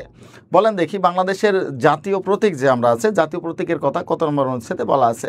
এগুলো ক্লাসের মধ্যে বেশ সুন্দর আমি টেকনিকের মাধ্যমে পড়ি যে একটি দেশ গঠন করতে সীমানা, ধর্ম, ভাষা, জাতীয়তা যেমন দরকার, তেমনি রাজধানী, নাগরিকত্ব এবং সংবিধান দরকার। আপনারা যারা ক্লাস করেন তারা অবশ্য জানেন। তাহলে এখানে একটি দেশ গঠন করতে সীমানা, ধর্ম, ভাষা, তাহলে সীমানা, ধর্ম, ভাষা, দেশ 1 থেকে 3 পর্যন্ত, যে আমাদের জাতীয় প্রতীকের কথাও 4 নম্বর অনুচ্ছেদে বলা আছে। তাহলে দেখেন সবগুলো 4-এর মধ্যে পড়ে গেছে। তারকা 4টি, রাষ্ট্রীয় মনোগ্রামের তারকা 4টি, জাতীয় প্রতীকের তারকা 4টি এবং সংবিধানেরও 4 নম্বর অনুচ্ছেদে জাতীয় প্রতীকগুলোর কথা বলা আছে। তাহলে সহজভাবে এখান থেকে কিন্তু সুন্দর করে আপনারা মনে রাখতে পারবেন। তারপরে আসেন পূর্বাশা দ্বীপের অপর নাম কি? পূর্বাশা দ্বীপ আমরা সবাই জানি যে এই দ্বীপে 3টা নাম আছে। কয়টা নাম? 3টা নাম আছে পূর্বাশা দ্বীপের। প্রথমে যদি বলি পূর্বাশা দ্বীপের একটা নাম হচ্ছে নিউমুর, ঠিক আছে? কি নাম? নিউমুর নাম আছে। নিউমুর দ্বীপ, এটা মূলত ভারতে এটার নাম হচ্ছে নিউমুর নাম। শুধু বাংলাদেশে একটা নাম চলে, সেটা হচ্ছে একটা না দুটোই চলে, পূর্বাশাও চলে, দক্ষিণ তালপট্টি দ্বীপও চলে। এই দ্বীপটা কিন্তু সচরাচর আমরা এখন দেখি না, এখন নাই, এটা আগে ছিল, এখন কিন্তু নাই, দ্বীপটা হারিয়ে গেছে মোটামুটি হবে। এরপর যদি আমরা দেখি নিঝুম দ্বীপের কিন্তু একটা নাম আছে, ঠিক আছে? আপনারা অনেকেই হয়তো জানেন না যে নিঝুম দ্বীপের একটা নাম আছে। কি নাম বলেন তো দেখি? নিঝুম দ্বীপের একটা নাম হচ্ছে কেওড়াবন দ্বীপ। কি নাম? এই যে এগুলো যখন পরীক্ষায় আসে তখন কিন্তু আপনারা পারেন না, ঠিক আছে? তখন আপনারা ভুলে যান। নিঝুম দ্বীপের অপর নাম হচ্ছে কেওড়াবন দ্বীপ। হ্যাঁ, এটা মনে রাখবেন, এটা নতুন তথ্য আপনাদেরকে দিচ্ছি। আর হচ্ছে সেন্ট মার্টিন দ্বীপের নাম হচ্ছে নারকেল জিঞ্জিরা, তাই না? আমরা সব কিছু জানি, নারকেল জিঞ্জিরা। তাহলে নিঝুম দ্বীপের অপর নাম, এটা শুধু মনে রাখবেন, যে কোনো পরীক্ষায় দিয়ে দিতে পারে যে নিঝুম দ্বীপের অপর নাম কি? নিঝুম দ্বীপের অপর নাম হচ্ছে কেওড়াবন দ্বীপ। কি নাম? কেওড়াবন দ্বীপ। মানে কেওড়া যে গাছ আছে, এই গাছের জন্য ওই নামটাও এভাবে তাকে ধরে রাখা হচ্ছে কেওড়াবন দ্বীপ। সুন্দর করে মুখস্থ করে ফেলবেন এটাকে। তারপরে আসি আরব দেশগুলোর মধ্যে কোন দেশ, এই যে সম্প্রতি আমরা দেখতে পাচ্ছি বিসিএসও কিন্তু স্বীকৃতিপ্রাপ্ত, বাংলাদেশকে স্বীকৃতি দেওয়া, এই প্রশ্নগুলো সচরাচর আসতেছে। তার মানে স্বীকৃতিপ্রাপ্ত, অর্থাৎ সিলেবাসকে যদি আপনি অ্যানালাইজ করেন, আমার কাছে মনে হয় যে সিলেবাস অ্যানালাইজ করলে বুঝতে পারবেন সম্প্রতি কী কী প্রশ্নগুলো আপনাদের পরীক্ষা দিয়ে দিচ্ছে, ঠিক আছে? সো এটা আমরা যদি দেখি যে আরব দেশগুলোর মধ্যে কোন দেশ আমাদেরকে প্রথম স্বীকৃতি দেয়, এটা ইরাক। কোন দেশ? ইরাক। ইরাক আমাদের স্বীকৃতি দেয় 8 জুলাই 1972 সালে। কত সালে? 8 জুলাই 1972 সালে ইরাক আমাদেরকে স্বীকৃতি দেয়। তাহলে তারিখটাও সাথে সাথে মনে রাখা হয়ে গেল, বা তারিখটা আপনার সাথে সাথে যদি পড়েন, তারিখের সাথেও একটা দেখা যায় এই পরীক্ষা এটা চলে আসলো, অন্য পরীক্ষায় আবার তারিখটা চলে আসতে পারে। সুতরাং তারিখের সাথে একেবারে প্রত্যক্ষভাবে এখন সম্পর্ক রাখতে হবে। শুধু সাল দিয়ে আমরা এখন কাজ করতে পারবো না, কারণ তারিখগুলো দেখতে পাচ্ছি বেশ কিছু পরীক্ষার তারিখ চলে আসে। সামনে খাদ্য অধিদপ্তর আছে, ভূমি অধিদপ্তরের পরীক্ষা আছে, এগুলোর জন্য সিলেবাসটাকে অ্যানালাইজ করলে কিন্তু কাজ হয়ে যাবে। তারপরে আমরা দেখি 63 গেল, 64 নম্বর প্রশ্ন আপনাদের কি আছে? আসলে চাইলে প্রত্যেকটা প্রশ্নের সুন্দর করে পুরোটা ব্যাখ্যা দেওয়া যায়, কিন্তু আমাদের সময় কম, আমরা শেষ করার চেষ্টা করব তাড়াতাড়ি। এরপরে প্রশ্ন যদি দেখি আমি, যে প্রণালী থেকে এসেছে, খুবই বহুল, যদি আমি বলি প্রসারিত, প্রত্যাশিত এবং আকাঙ্ক্ষিত একটা জায়গা হচ্ছে প্রণালী। প্রণালী সম্পর্কে আপনারা অনেকেই হয়তো কম বেশি জানেন না। সো প্রণালীর ব্যাপারটা, কোন প্রণালী দেখে আমেরিকাকে এশিয়া থেকে আলাদা করে দিয়েছে কোন প্রণালী? আমেরিকাকে এশিয়া থেকে আলাদা করে দিয়েছে কোন প্রণালী? আমরা যদি এই পাশটা ম্যাপের, যে পৃথিবীর ম্যাপটা যদি দেখি, একবারে মাথার উপরে এক কোণায় দেখবেন যে সুন্দর করে প্রণালীর মধ্যে বেরিং প্রণালী লেখা আছে। সো ওইখান থেকে এই পাশে আমাদের এশিয়া থেকে আমেরিকা, যেহেতু ম্যাপটা যেহেতু এরকম রোটেশন হয় না বা গোলাকার না আমাদের এখানের, সেহেতু ওই কোণাটায় দেখা যায়, দেখবেন বেরিং প্রণালী লেখা আছে। এরপর যদি আমরা দেখি পক প্রণালী কী করেছে? শ্রীলঙ্কা এবং ভারতকে আলাদা করে দিয়েছে। কিসের? শ্রীলঙ্কা এবং ভারতকে আলাদা করে দিয়েছে। বেরিং প্রণালীতে উত্তর করলাম আমরা। জিব্রাল্টার প্রণালী কী করেছে? এটা মূলত স্পেন এবং মরক্কোকে আলাদা করে দিয়েছে। স্পেন এবং মরক্কোকে আলাদা করে দিয়েছে। পাশাপাশি স্পেন মরক্কোর পাশাপাশি যদি এটা বলি, এটা ইউরোপ থেকে কাকে আলাদা করেছে বলেন তো? আফ্রিকাকে আলাদা করে দিয়েছে। অর্থাৎ ইউরোপ মহাদেশকে আফ্রিকা মহাদেশ থেকে আলাদা করে দিয়েছে জিব্রাল্টার প্রণালী। তাহলে এগুলো প্রণালী যদি বলতে যাই, মোটামুটিভাবে প্রণালী শেষ করতে একটা ক্লাস চলে যাবে। সো জাস্ট প্রশ্নের সাথে সামঞ্জস্যের জন্য এভাবে বলে যাচ্ছি। আরেকটা হচ্ছে সবচেয়ে বড় প্রণালী কোনটা? কমেন্ট করেন দেখি, পারেন কি না পারেন। সবচেয়ে বড় প্রণালীর নাম কি? সবচেয়ে বড় প্রণালী হচ্ছে তাতার প্রণালী, ঠিক আছে? এটাও এটার সাথে একটু সম্পর্ক হিসেবে পড়ে নেন। জুলাই গণ অভ্যুত্থানে শহীদ আবু সাইদকে নিয়ে অঙ্কিত শিল্পকর্মের নাম কি? এটা সবাই কম বেশি অনেক আগে থেকে জানি। এটা হচ্ছে উন্নত মমশির। আবু সাইদ যে প্রথম শহীদ হয়, এটাও পরীক্ষা চলে আসছিল কত তারিখে? 16 জুলাই, তাই না? 16 জুলাই প্রথম শহীদ হয় আবু সাইদ। তার নামানুসারে, তার মূলত স্মৃতিকে ধরে রাখার জন্য উন্নত মমশির নামে যে ভাস্কর্য তৈরি করা হয় এটা। পাশাপাশি আরেকটা জিনিস মনে রাখবেন, এই 16 জুলাইকে কিন্তু কি দিবস হিসেবে ঘোষণা করেছে বলেন তো? গণহত্যা দিবস, জুলাই গণহত্যা দিবস হিসেবে 16 জুলাইকে ঘোষণা করা হয়েছে শুধু আবু সাইদের স্মরণে বা আবু সাইদকে মনে রাখার জন্য। সো এটাও পরীক্ষা বিসিএসে চলে আসছিল, তার আগের বারও চলে আসছে, বারবার আসতেছে। জুলাই গণঅভ্যুত্থান থেকে একটা প্রশ্ন থাকবেই, মানে আপনি চোখ বন্ধ করে থাকতে পারেন, জুলাই গণঅভ্যুত্থান থেকে একটা প্রশ্ন থাকবে। তার মধ্যে গুরুত্বপূর্ণ হচ্ছে জুলাই গণঅভ্যুত্থান দিবস, গণহত্যা দিবস, এই আবু সাইদকে নিয়ে এই 3টা প্রশ্ন সবচেয়ে বেশি আসে। আরেকটা হচ্ছে আপনার ইন্টারিম গভর্নমেন্ট কবে শপথ গ্রহণ করে, এটা 8 আগস্ট, এটা মনে রাখবেন সবাই। প্রথম বিশ্বযুদ্ধ কোন চুক্তির মাধ্যমে সমাপ্ত হয়? এটা হচ্ছে, আমরা যদি বলি যে প্রথম বিশ্বযুদ্ধ ভার্সাই চুক্তির মাধ্যমে সমাপ্ত হয়। কিসের? ভার্সাই চুক্তির মাধ্যমে 1919 সালে এই ভার্সাই চুক্তি হয়, এর মাধ্যমে প্রথম বিশ্বযুদ্ধ সমাপ্ত হয় বা প্রথম বিশ্বযুদ্ধের কার্যক্রম শেষ হয়ে যায়। তারপর দেখি 67 নম্বর প্রশ্ন, জাতিসংঘ বিশ্ববিদ্যালয় কোথায় অবস্থিত? জাতিসংঘের বেশ কিছু অঙ্গ সংস্থা বা তারা নিজেদের মতো করে বেশ কিছু জায়গায় বেশ কিছু জাতিসংঘের স্পেশাল কিছু প্রতিষ্ঠা করেছে। এর মধ্যে একটা হচ্ছে জাতিসংঘ বিশ্ববিদ্যালয়। এটা তারা কোথায় করেছে?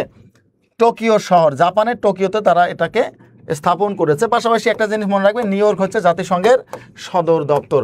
আসলে জাতিসংঘ সম্পর্কে আর দিতে চাইলে অনেক কিছু দেওয়া যাবে, শুধুমাত্র এগুলো আমরা মনে রাখি, 2-1টা তথ্যকে যদি হাইলাইট করা যায় আর কি। তো জাতিসংঘের সদর দপ্তর হচ্ছে নিউ ইয়র্ক শহরে এবং জাতিসংঘ বিশ্ববিদ্যালয় জাপানের টোকিওতে অবস্থিত। দারফুর হলো ড্যাশ একটি শহরের নাম। এই যে 2 দিন থেকে একটা ব্যাপার চলতেছে, তাই না? সুদানের কথা আমরা শুনতেছি। সুদানের ব্যাপারটা আমরা কম বেশি জানি। সুদানে কিন্তু গণহত্যা চলছে, অর্থাৎ গৃহযুদ্ধ চলে গেছে এবং যাকে যে মারতে পারে গৃহযুদ্ধের মাধ্যমে তারা মূলত একজনকে মারতেছে। 2টা পার্টি, একটা হচ্ছে সুদানের যারা এখন সেনাবাহিনীর ক্ষমতা আছে, সেনাবাহিনী, এবং আরেকটা হচ্ছে বিদ্রোহী পার্টি যারা আছে, তাদের যে গ্রুপটা আছে, দুটো মিলেই মূলত সাধারণ নাগরিককে মেরে ফেলতেছে। এই দারফুর সীমান্তটা হচ্ছে সুদানে অবস্থিত। কোথায়? সুদানে অবস্থিত। এটা একটা হচ্ছে, যদি আমরা বলি সুদানের পশ্চিমাঞ্চলের জায়গা, চাঁদ বা সাত নামে যে দেশটা আছে তার সাথেই মূলত লাগোয়া এই সীমান্ত। এটার আয়তন অনেক বেশি, কিন্তু 4 লাখেরও বেশি প্রায় বর্গ কিলোমিটার এই দারফুর যে অঞ্চলটা আছে, এই অঞ্চল। এটা নিয়ে মূলত দ্বন্দ্ব চলছে এখন পর্যন্ত সুদানের যে জায়গাগুলো আছে এখানে। বাংলাদেশ স্কোয়ার কোথায় অবস্থিত? কম বেশি সবাই জানি, এটা লাইবেরিয়াতে। কোথায়? লাইবেরিয়াতে বাংলাদেশ স্কোয়ার অবস্থিত।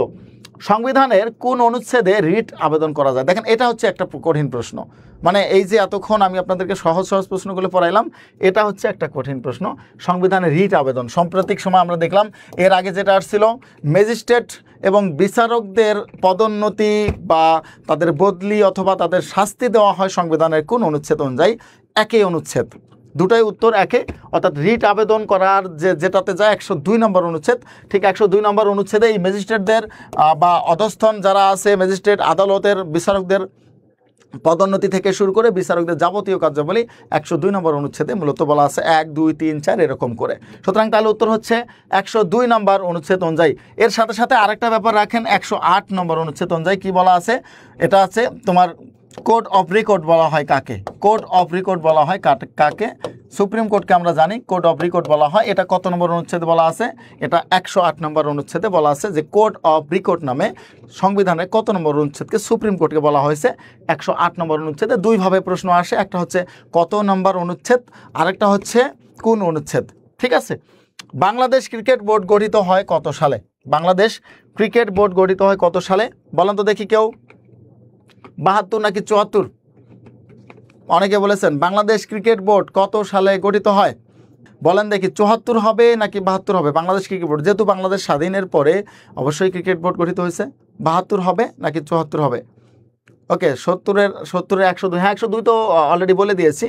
ক্রিকেট বোর্ড 74 সাল, ভেরি গুড। তাহলে এটা বাংলাদেশ ক্রিকেট বোর্ডের কথা বলা আছে 74 সালে। উপমহাদেশের চলচ্চিত্রের জনক হীরালাল সেন কোথায় জন্মগ্রহণ করে? এখানে একটা ইন্টারেস্টিং পার্ট আছে। যদি আমি বলি হীরালাল সেনের কথা যদি বলি, এটা উপমহাদেশের চলচ্চিত্রের জনক, তিনি কিন্তু বাংলাদেশে জন্মগ্রহণ করেছে, তাই না? কোন দেশে? বাংলাদেশে জন্মগ্রহণ করেছে এই হীরালাল সেন। তিনি উপমহাদেশে, শুধুমাত্র বাংলাদেশের না, বাংলাদেশ, ভারত, পাকিস্তান, শ্রীলঙ্কা থেকে শুরু করে আশপাশ যে সকল এলাকা আছে সকল এলাকার মূলত তিনি চলচ্চিত্রের জনক ছিলেন হীরালাল সেন। তিনিও বাংলাদেশে জন্মগ্রহণ করেছিলেন। কোথায়? মানিকগঞ্জে। এখন এখানে আরেকটা প্রশ্ন আছে, আপনারা হয়তো অনেকেই জানেন না, প্রথম মুসলিম বাংলাদেশে উপমহাদেশের প্রথম মুসলিম চলচ্চিত্রকার কে? ঠিক আছে, উপমহাদেশের প্রথম মুসলিম চলচ্চিত্রকার, এটা একবার আসছিল। মুসলিম চলচ্চিত্রকার কে? চলচ্চিত্রকার কে উপমহাদেশের? বলতে পারবেন? কে উপমহাদেশের প্রথম মুসলিম চলচ্চিত্রকার? দেখি একজন পারেন কি না পারেন, যাই হোক সমস্যা নেই। এটা আমাদের কাজী নজরুল ইসলাম। কে এটা? কাজী নজরুল ইসলাম উপমহাদেশের প্রথম মুসলিম চলচ্চিত্রকার। দেখেন আমরা তো তাকে নিয়ে পিএইচডি করি, তাকে নিয়ে নানান কথা বলি, তাকে নিয়ে সব কিছুই করা হয়। তিনি কিন্তু যদি বলি সার্টিফিকেটধারী না, বাট চলচ্চিত্রের দিক থেকে প্রথম চলচ্চিত্র কিন্তু মুসলমান হিসেবে কাজী নজরুল ইসলামে তৈরি করেছিল উপমহাদেশের। এই জন্য বলা হয় উপমহাদেশের প্রথম মুসলিম চলচ্চিত্রকার হচ্ছে কাজী নজরুল ইসলাম। আর এরপর আরও বেশ কিছু আসে, যেমন প্রথম সবাক চলচ্চিত্র কি, প্রথম নির্বাক চলচ্চিত্র কি, এগুলো পরীক্ষায় সচরাচর দেয়। তবে অনেক দিন থেকে এগুলো পাচ্ছি না আমরা। যেহেতু চলচ্চিত্র থেকে প্রশ্ন এসেছে, তার মানে আপনাকে ধরে নিতে হবে চলচ্চিত্র খুবই গুরুত্বপূর্ণ, সামনের পরীক্ষাগুলোর জন্য পরীক্ষায় আসতে পারে। ঠিক আছে, তাহলে চলচ্চিত্রটাকে সুন্দর করে পড়ে ফেলবেন সবাই। এরপর আমরা যদি দেখি 73 নম্বর, কৃষিক্ষেত্রে রবি মৌসুম কোনটি? রবি এবং খরিফ আমরা সবাই জানি। রবি মানে হচ্ছে শীতকাল, রবি মানে কি? রবি মৌসুম। রবি মানে হচ্ছে শীতকাল, আর খরিফ মানে হচ্ছে গরমকাল। সো রবি মৌসুম আমরা যদি সচরাচর আগে আমাদের যদি কাল ধরি বা আমাদের ঋতু ধরি, তাহলে 6টা, এখন কিন্তু 6টা ঋতু আর নেই। এই জন্য রবি এবং খরিফ দুটা মৌসুম হচ্ছে কৃষির মৌসুম। খরিফ মৌসুম আমরা জানি, রবি মৌসুম এখানে দেওয়া আছে। কোনটা বলেন দেখি সবাই, পারেন কি না পারেন? রবি মৌসুম এবং খরিফ মৌসুম দুটো আমরা জানি সবাই কম বেশি। এটা আমি উত্তর করে দিচ্ছি, কার্তিক থেকে ফাল্গুন, অর্থাৎ শীতকাল। এই যে সামান্য আমরা আফসা আফসা এখন শীত দেখতে পাচ্ছি, এখন কিন্তু মোটামুটি রবি মৌসুম কৃষিতে শুরু হয়ে গেছে। হয়তো আমাদের কালে শুরু হয় নাই, কিন্তু কৃষিতে শুরু হয়েছে। তাহলে যদি রবি কার্তিক থেকে ফাল্গুন হয়, সচরাচর খরিফ মৌসুম কোনটা থেকে হতে পারে? তাহলে ফাল্গুন থেকে ধরেন চৈত্র থেকে আষাঢ় বা শ্রাবণ। চৈত্র থেকে শ্রাবণ মাস এখানে মনে হয় নেই, যেহেতু নেই সুতরাং কী হবে? চৈত্র থেকে শ্রাবণ মাস আমরা যদি ধরি, তাহলে এটা হচ্ছে খরিফ মৌসুম। কোনটা? খরিফ মৌসুম হচ্ছে চৈত্র থেকে শ্রাবণ, আর রবি মৌসুম হচ্ছে কার্তিক থেকে ফাল্গুন। ক্লিয়ার? সো এরপর আসি আমরা, যুদ্ধই জীবন যুদ্ধই সর্বজনীন, এটি কার উক্তি? আমরা সবাই জানি এটা হচ্ছে হিটলার, তাই না? জার্মানির যে মোটামুটি নাৎসিবাদের যিনি প্রবক্তা ছিলেন হিটলার, তিনি বলেছেন যুদ্ধই জীবন যুদ্ধই সর্বজনীন। আসলেই আমরা যুদ্ধ কিন্তু করি, আমরা যদি নাও মনে করি, তারপরেও বুঝে নিতে পারেন আমাদের প্রত্যেকটা মানুষের জীবন যুদ্ধের মধ্যে চলছে না। কেউ হয়তো মনের সাথে যুদ্ধ করছি, কেউ একটা চাকরি পাওয়ার জন্য যুদ্ধ করছি, কেউ সংসারে যুদ্ধ করে যাচ্ছি, কেউ নিজেকে ইস্টাবলিশ করার জন্য যুদ্ধ করে যাচ্ছি। জীবনের কোনো অংশে আপনি যুদ্ধের বাইরে না, অর্থাৎ বৃদ্ধ হওয়ার পরেও অসুখ বিসুখ থেকে মুক্ত পাওয়ার জন্য, মুক্ত থাকার জন্য কিন্তু আপনি যুদ্ধ করেন। কিন্তু হিটলারের কথা হয়তো বা আমরা ওইভাবে নেইনি, হিটলার চেয়েছে যে সারা জনম যুদ্ধ করে যাবে, বাট আপনি থিঙ্ক করেন আপনার লাইফটাও কিন্তু যুদ্ধের, অর্থাৎ প্রত্যেকটা স্টেপে আপনি যুদ্ধ করে যাচ্ছেন আপনার বিবেকের সাথে, আপনার মনুষ্যত্বের কাছে, আপনার ক্যারিয়ারের সাথে, আপনার জীবনের সাথে, আপনার চাকরির সাথে, সকল কিছু ব্যাপারে আপনার একটা না একটা যুদ্ধ করতেই হচ্ছে। সো হিটলারের এই ব্যাপারটাকে যদি আমরা পজিটিভলি নেই, তাহলে যুদ্ধই আমরা সর্বজনীন, যুদ্ধের জীবন এটা বলা যায়। ঠিক আছে, তো যুদ্ধ জীবন যুদ্ধই সর্বজনীন বলেছে কে? হিটলার বলেছে।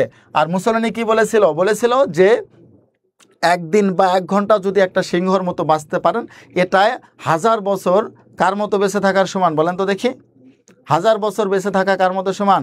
সিংহর মতো না। আচ্ছা, এখানে লাইভ দেখি এটাও। এরপর আসেন, ইউনিডো এর প্রধান কার্যালয় কোথায় অবস্থিত? ইউনিডো এটার পূর্ণরূপ কি? ইউনিডোর পূর্ণরূপ হচ্ছে United Nations Industrial Development Organization. কেটা? United Nations Industrial Development Organization, UNIDO. দেখেন এতগুলো সংগঠন, এত সংস্কার থাকতেও ইউনিডো নিয়ে দিয়ে দিয়েছে। এটা কিন্তু খুব একটা গুরুত্বপূর্ণ নয়, কিন্তু আপনাদের এই অধিদপ্তরের পরীক্ষার সাথে এটা রিলেটেড, এই জন্য দিয়ে দিয়েছে ইউনিডো। তাহলে ইউনিডোর পূর্ণরূপ হচ্ছে United Nations Industrial Development organisation.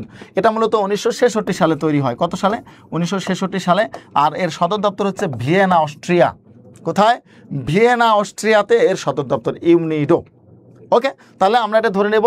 এটার পূর্ণরূপগুলো ভালো করে দেখবেন যে সংগঠনের পূর্ণরূপও অনেক সময় চলে আসে। ইউনিডো এর পূর্ণরূপ কি? কোন ধাতু সর্বাপেক্ষা হালকা? এটা একবারে সায়েন্সের একটা প্রশ্ন দিয়েছে আপনাদের সায়েন্স থেকে, যে কোন ধাতু সর্বাপেক্ষা হালকা। এবং দেখেন একবারে সহজ কিন্তু দিয়েছে, তো একটাই, কিন্তু তারপর অনেকটা সহজ। উত্তর কি? লিথিয়াম, তাই না? লিথিয়াম হচ্ছে সবচেয়ে এখানের সহজ ধাতু বা হালকা ধাতু বলা হয় থাকে। জলবায়ু পরিবর্তন সংক্রান্ত আন্তর্জাতিক সম্মেলন COP এর পূর্ণরূপ কি? এতদিন কপ সম্মেলন কোথায় হবে, কততম হবে, কোন দেশে হবে, কত তারিখ হবে, এগুলো চলে আসতো, কিন্তু এবার পূর্ণরূপটা চলে আসছে। দেখেন আপনারা পড়ে যান, পড়ার মধ্যেও কিন্তু ভুলগুলো করে ফেলি আমরা। ম্যাক্সিমাম সময় দেখা যায় যে পড়ার মধ্যে আমাদের ভুল কোথায় হয়, আমরা এটার পূর্ণরূপ পড়ে যাইনি, পুরোটাই পড়ে গেছি কিন্তু পূর্ণরূপ পড়ি নাই, কারণ পূর্ণরূপটা ওইভাবে ধরি না যে আসবে পরীক্ষায়, তাই না? কিন্তু চলে আসছে, অর্থাৎ পড়ার মধ্যে থেকেও ভুল করে আসেন। এখানে অনেকে যদি পড়েন পাজল হবেন, কারণ প্রত্যেকটাই দেখা যায় হওয়ার মতো। প্রত্যেকটা প্রশ্ন দেখা যাচ্ছে হওয়ার মতো। তবে এটা ছোট্ট উত্তর একটা, সেটা হচ্ছে কনফারেন্স অফ দ্য পার্টিস, মানে এই যে সারা বিশ্বের মধ্যে যে দলগুলো আছে, দেশগুলো আছে, তারা একসাথে মিলে এই সম্মেলন করে, এটা সারা বিশ্বের মধ্যে তারা অন্তর্ভুক্ত। মূলত এই কপ বা জলবায়ু পরিবর্তন কপ 30 এখন কিন্তু 30 সম্মেলন সামনের দিকে আছে। 10 থেকে 21 নভেম্বর কি আছে, কপ 30 সম্মেলন আছে। এটা কোথায় বলেন তো দেখি? বেলেম শহর, ব্রাজিল। ব্রাজিলে কপ 30 সম্মেলন হবে 10 থেকে 21 নভেম্বর। সো এটা মনে রাখবেন, 10 থেকে 21 নভেম্বর কপ 30 সম্মেলন, বেলেম শহর, ব্রাজিল। এটাও সামনের পরীক্ষার জন্য অনেক গুরুত্বপূর্ণ। অর্থাৎ সামনে আপনারা যারা পড়বেন, সামনে যে পরীক্ষাগুলো দেবেন, এটা আপনাদের জন্য অনেক বেশি গুরুত্বপূর্ণ। তাহলে 30তম সম্মেলন 10 থেকে 21 নভেম্বর কোথায় হবে? বেলেম শহর, ব্রাজিল। 4টা প্রশ্ন এখানে পেয়ে গেছেন আপনারা, ঠিক আছে? 4টা প্রশ্ন একটার সাথে আপনারা পেয়ে যাচ্ছেন। কনফারেন্স অফ দ্য পার্টিস 30 সম্মেলন 10 থেকে 21 নভেম্বর, ব্রাজিলের বেলেম শহরে। 2024-25 অর্থ বছরে বাংলাদেশের জিডিপি প্রবৃদ্ধির হার কত? এখানে এটা একটু ভুল আছে, এটা হবে 3.68। কত? 3.68 হবে উত্তর। এখানে মূল উত্তরটা নাই, তবে যদি আমরা বরাবর উত্তর ধরে নেই বা কাছাকাছি ধরে নেই, তাহলে 3.97 হতে পারে। তবে এখানে একটু ভুল আছে, 3.68 আপনারা উত্তর করবেন। 68 বা 9, কিন্তু কখনো 97 হবে না। তারপরও কাছাকাছি উত্তর যদি কেউ করে থাকেন, তাহলে আপনার উত্তরটা হয়ে গেছে, ঠিক আছে? এরপর আসেন জুলাই গণ অভ্যুত্থানের সর্বকনিষ্ঠ শহীদ। দেখেন জুলাই থেকে দুটো আসছে, আমি বলছি না জুলাই নিয়ে কোনো কথা নেই, জুলাই থেকে প্রশ্ন আসবেই, এটা নিশ্চিত থাকতে পারেন আপনি। ক্লিয়ার?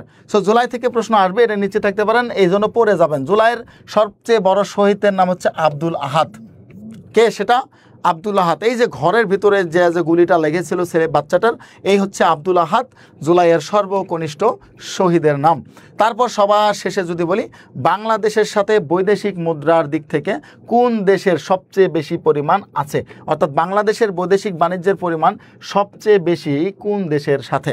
বৈদেশিক বাণিজ্য এখন পর্যন্ত আমরা যদি ধরি যে মোটামুটিভাবে আমরা যেহেতু সবচেয়ে পণ্যের দিক থেকে বেশি বাণিজ্য করতেছি চীনের সাথে, সুতরাং ধরেই নিতে পারি যে বৈদেশিক বাণিজ্যের ক্ষেত্রে আমরা কি চীনের সাথে সবচেয়ে বেশি আমাদের সম্পর্ক আছে। সুতরাং উত্তর কি হবে? চীন হবে উত্তর। কি হবে? উত্তর হবে চীন। তো আমরা যদি এখানে ধরে নেই যে বাংলাদেশের সাথে বৈদেশিক বাণিজ্যের পরিমাণ সবচেয়ে বেশি হচ্ছে চীনের সাথে, তবে কিছুদিন আগেও যদি আমরা দেখি, তাহলে কিন্তু ভারতের সাথে আমাদের সবচেয়ে টাকার বাণিজ্য ছিল বেশি, ভারতের কাছ থেকে আমরা নিতাম। এখন কিছুটা কমিয়ে গিয়েছে, এখন চীনের সাথে আমাদের বাণিজ্য সম্পর্ক সবচেয়ে বেশি। তাহলে এই প্রশ্নগুলো আপনারা যদি সবাই দেখেন, অ্যানালাইজ করলে বুঝতে পারবেন সামনের পরীক্ষাগুলোতে ঠিক কীরকম সাধারণ জ্ঞান আসতে পারে। আর একটা জিনিস মনে রাখবেন, ইংরেজিতেও গ্রামার রুলস আছে, বাংলাতেও আছে, ম্যাথেও আছে, কিন্তু সাধারণ জ্ঞানে নাই। যদি না পারেন, কোনোভাবেই পারবেন না, ঠিক আছে? ওগুলোতে তাও গ্রামাটিক্যাল রুলস দিয়ে আপনি এপাশ ওপাশ করে নিতে পারবেন, কিন্তু একমাত্র সাধারণ জ্ঞান যেটাতে কোনোভাবেই কি করা যাবে না, কোনো রুলস বা গ্রামার খাটে না। যেহেতু গ্রামার খাটে না, সেহেতু পারলে নাম্বার, না পারলে ওটা পুরোটাই বাদ। ক্লিয়ার? সো এজন্য সাধারণ জ্ঞানের গুরুত্ব অবশ্যই আপনাদের দিতে হবে। সাধারণ জ্ঞান ভালো না করলে সামনের দিনগুলোতে আপনার দেখা যায় একেবারে সাধারণ জ্ঞান অ্যাকুরেট কিছু নলেজ চলে আসতেছে, ভিতর থেকে দিচ্ছে, সুতরাং ওইভাবে ভাষা পড়াগুলো কিন্তু কাজ করতেছে না। তারপরে এখানে প্রশ্ন অ্যানালাইসিস করে যদি আমি দেখি, প্রত্যেকটা ব্যাপার টাচ করেছে তারা। মুক্তিযুদ্ধ টাচ করেছে, সংবিধান টাচ করেছে, কৃষিকে টাচ করেছে, সংগঠনকে টাচ করেছে, যুদ্ধকে টাচ করেছে, কোনো কিছু বাদ দেয় নেই, ঠিক আছে? মোটামুটিভাবে সিলেবাসকে তারা কভার করে দিয়েছে। এবং সবার শেষে কৃষি থেকেও দেখেন 2টা প্রশ্ন চলে আসছে। তার মানে বুঝতে হবে যে সবগুলো টাচ করে এখন, সো সিলেবাস বাদ দেওয়া যাবে না। এখন আমাদের এখানে মোটামুটিভাবে যদি আমরা বলি, এরকম প্রত্যেকটা শুক্রবার এবং শনিবার আমরা প্রশ্ন অ্যানালাইসিস করি এবং প্রশ্নগুলোর সমাধান আপনাদেরকে দেই।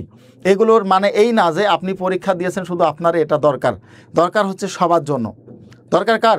সবার জন্য। কারণ আপনাদের এই যে প্রশ্নগুলো অ্যানালাইসিস করে আমরা যে বাড়তি প্রশ্নগুলো দিচ্ছি, সেগুলো কাজে লাগবে। আর আজকের প্রশ্নটা আপনি ভালো করে দেখেন, 4 থেকে 5টা প্রশ্ন আপনার সাম্প্রতিক চলে আসছে। কটা? 4 থেকে 5টা। পাশাপাশি জুলাই অভ্যুত্থান থেকে 2 থেকে 3টা। তার মানে বুঝে নিতে হবে কোন থেকে কি আসতেছে। হ্যাঁ, যদি একবার সিলেবাস বুঝে যান আমি আশা করি আপনাদের আর কোনো সমস্যা হবে না। সো আমরা এখন আপনাদের সবচেয়ে বহুল প্রত্যাশিত আকাঙ্ক্ষিত সেটা হচ্ছে ম্যাথের সলিউশন। আমাদের সেই সোহাগ স্যার ম্যাথের জাহাজ নাকি, আমি সোহাগ স্যারকে আমন্ত্রণ জানাবো ম্যাথ থেকে সলিউশন করার জন্য। 41 নাম্বার থেকে শুরু হয়েছে ম্যাথ। তো 3 অঙ্কের বৃহত্তম ক্ষুদ্রতম সংখ্যার পার্থক্য কত? তো বৃহত্তম ক্ষুদ্রতম সংখ্যার পার্থক্য 3 অঙ্কের।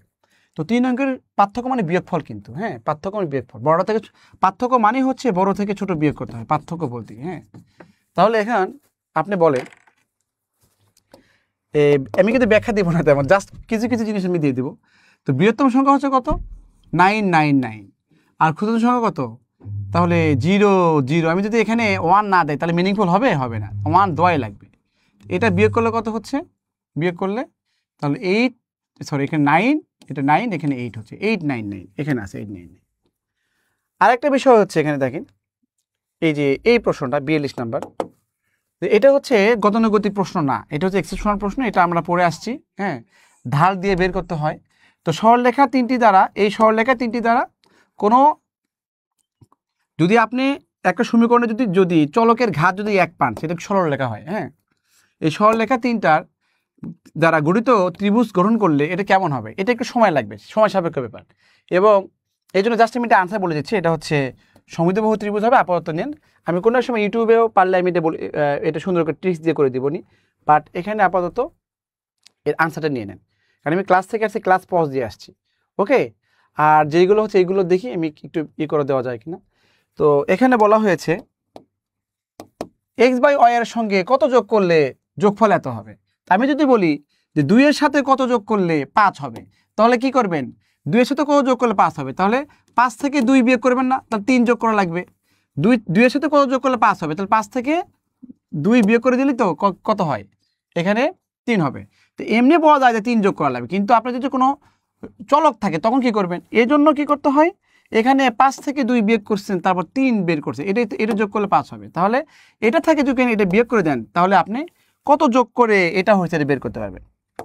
তাহলে আমি আবার বলে দিচ্ছি যে এত এর সাথে কত যোগ করলে যোগফল এত, ধরেন এত এর সাথে x যোগ করলে এত হবে, তাহলে এটা থেকে এটা বিয়োগ করলে কি x এর মান। এত এর সাথে কত যোগ করলে এত হবে, তাহলে ধরেন এত এর সাথে m যোগ করলে এত হবে, তাহলে এর সাথে এটা বিয়োগ করলে কত m এর মান পাবেন। এমটাই তো কত যোগ করেছি। তাহলে দেখেন এই 2y/x মাইনাস কত হচ্ছে x/y, এটা লসাগু করলে xy হবে। তো xy কে x দিয়ে ভাগ করলে y হয়, 2y গুণ করলে কত 2y স্কোয়ার, আর xy কে y দিয়ে ভাগ করলে xy, x গুণ করলে x স্কোয়ার। এটা কোথায় আছে সেটা আনসার। ওকে, তো এখানে কোথায় আছে দেখেন, এই যে এখানে আছে ক আনসার। আচ্ছা, আবার দেখেন, তো 2x square plus x minus 15, ওটা এক্সেপশনাল ম্যাথ।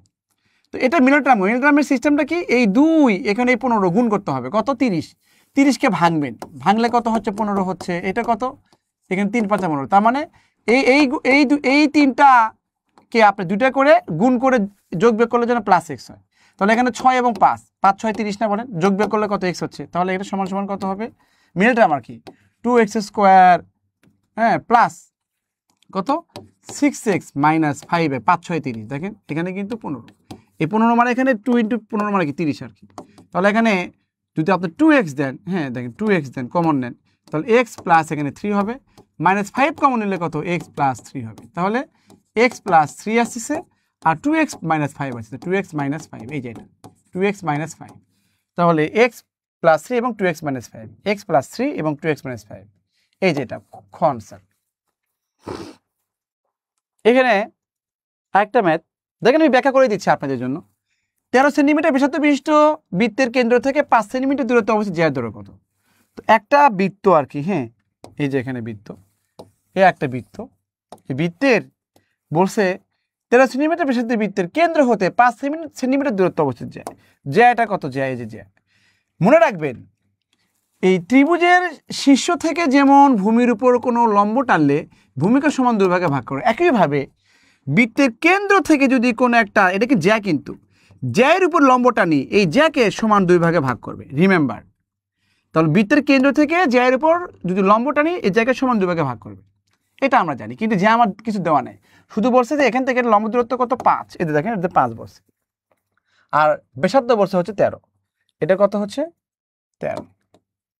একটা সমকোণী ত্রিভুজের একটা বাহু হলো 13 আর একটা বাহু হলো 5, তাহলে কি বলেন তো 5 12 13 না, বলেন রেশিও মনে আছে?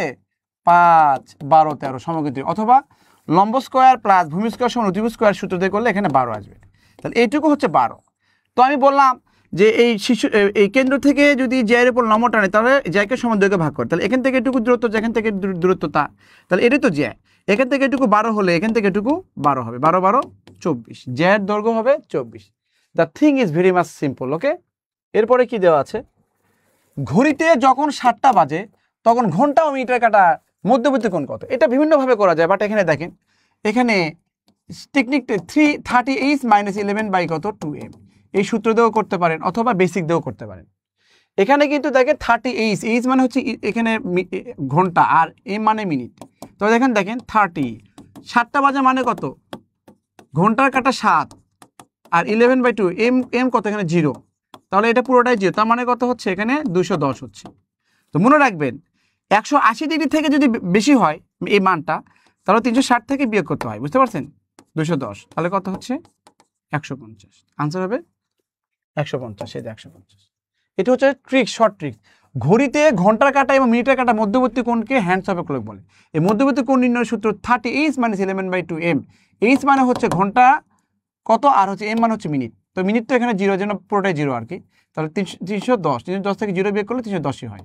তো 310 180 থেকে যদি বড় হয় তাহলে 360 থেকে বিয়োগ করতে হয়, অথবা এভাবেও করতে পারেন 7টা বাজে। হ্যাঁ, এই যে 7টা বাজে, 7টা বাজলো মানে হচ্ছে আপনার এখানে 6টা, এটা কত 7টা, এটা কত 8টা, এটা 9টা। তো ঘড়িতে ধরেন এটা এরকম, এটা 12টা, এটা কত 3টা, হ্যাঁ এরকম আর কি। তো এই একটা এখানে 2টা, তো এগুলো মনে করেন হচ্ছে এটা কিন্তু টোটাল 90 ডিগ্রি, এটা 30 ডিগ্রি, এটা 30 ডিগ্রি, এটা 30 ডিগ্রি। তো এখানে এই 60 মিনিট আর কি, এই 60 মিনিটের জন্য হচ্ছে 30 ডিগ্রি, বুঝতে পারছেন? 60 মিনিটের জন্য হচ্ছে 30 ডিগ্রি, তাহলে অবশ্যই 2 মিনিটের জন্য কত হচ্ছে 1 ডিগ্রি না, বলেন 1 ডিগ্রি মানে 2 মিনিট। তো আপনার ঘড়িতে বাজে কয়টা বলেন তো? 7টা বাজে। 7টা বাজে মানে কি একটা ঘন্টার কাঁটা জাস্ট এখানে আর মিনিটের কাঁটা এখানে, তাহলে বলেন তো এইদিকে 90, এদিকে 30, এইদিকে 30, তার মানে কত 90 30 30 মানে কত 90 আর 60 কত 150, এভাবে। তার মানে এই কোণটার কথা বলছে, এই কোণটার কথা বলছে, এভাবে বেসিক করে করলে হয়। আচ্ছা, পিতা পুত্রের বয়স অনুপাত হচ্ছে এখানে কত 7/2। তো পিতা পুত্রের বয়স, আপনি কি বলতে পারবেন যে এখানে পিতার বয়স 7 বছর, পুত্রের বয়স 2 বছর? এটা কি হয়? পিতা এবং পুত্রের বয়স অনুপাত 7 ভাগ আর 3 ভাগ হয়। আপনি কি বলবেন যে পিতার বয়স 7 বছর, পুত্রের বয়স 2 বছর? পৃথিবীতে তো অনেক অলৌকিক ঘটনা ঘটেছে, এরকম কখনো ঘটেছে যে 7 বছর বয়সে পিতা হয়েছে? তার মানে কি অনুপাত কখনো নির্দিষ্ট না। তাহলে এখানে পিতা 7 ভাগ, পুত্র 2 ভাগ, কত বলতে হবে? পিতা 7x, পুত্র কত 2x, এটা বলতে হবে। তাহলে আমার রেশিও কি বলছে যে পিতা পুত্রের বয়স অনুপাত এত হলে 5 বছর পর অনুপাত হবে এত। তাহলে আমি ধরে নিলাম পিতার বয়স 7x, পুত্রের বয়স কত 2x, 5 বছর পর মানে কত 5 যোগ করেন, এখানে 5 যোগ করেন, তারপর রেশিও বলছে কত 8/3। হ্যাঁ, তাহলে এখানে আপনি কি করবেন, এখন 3 দিয়ে কোনাকুনি গুণ করেন, 3 এবং 7 গুণ করলে কত 21x প্লাস কত হচ্ছে 15, আবার এখানে কোনাকুনি গুণ করেন 16x প্লাস কত হবে 40। ওকে, তাহলে এই 21x থেকে 16x বিয়োগ করলে কত হচ্ছে 5x, আর এটা ওই পাশে গেলে 25 হবে। তাহলে x এর মান কত হবে 5 হবে, x এর মান 5। তাহলে আপনি কনফার্ম যে x এর মান 5 হলে এটা 5 7 কি হবে 35, এটা কত 10। তাহলে পিতার বয়স 35 আর পুত্রের বয়স হচ্ছে 10। This is the way of solving, বুঝতে পেরেছেন? এটাই একটু বড় আর কি। এখানে বলা হয়েছে দেখেন,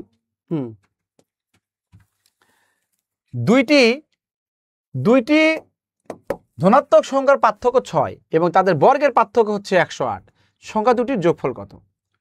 তো সংখ্যা দুটির যোগফল কত, এটা এভাবে লিখছে কেন? তো যাই হোক, দুটি সংখ্যার পার্থক্য 6।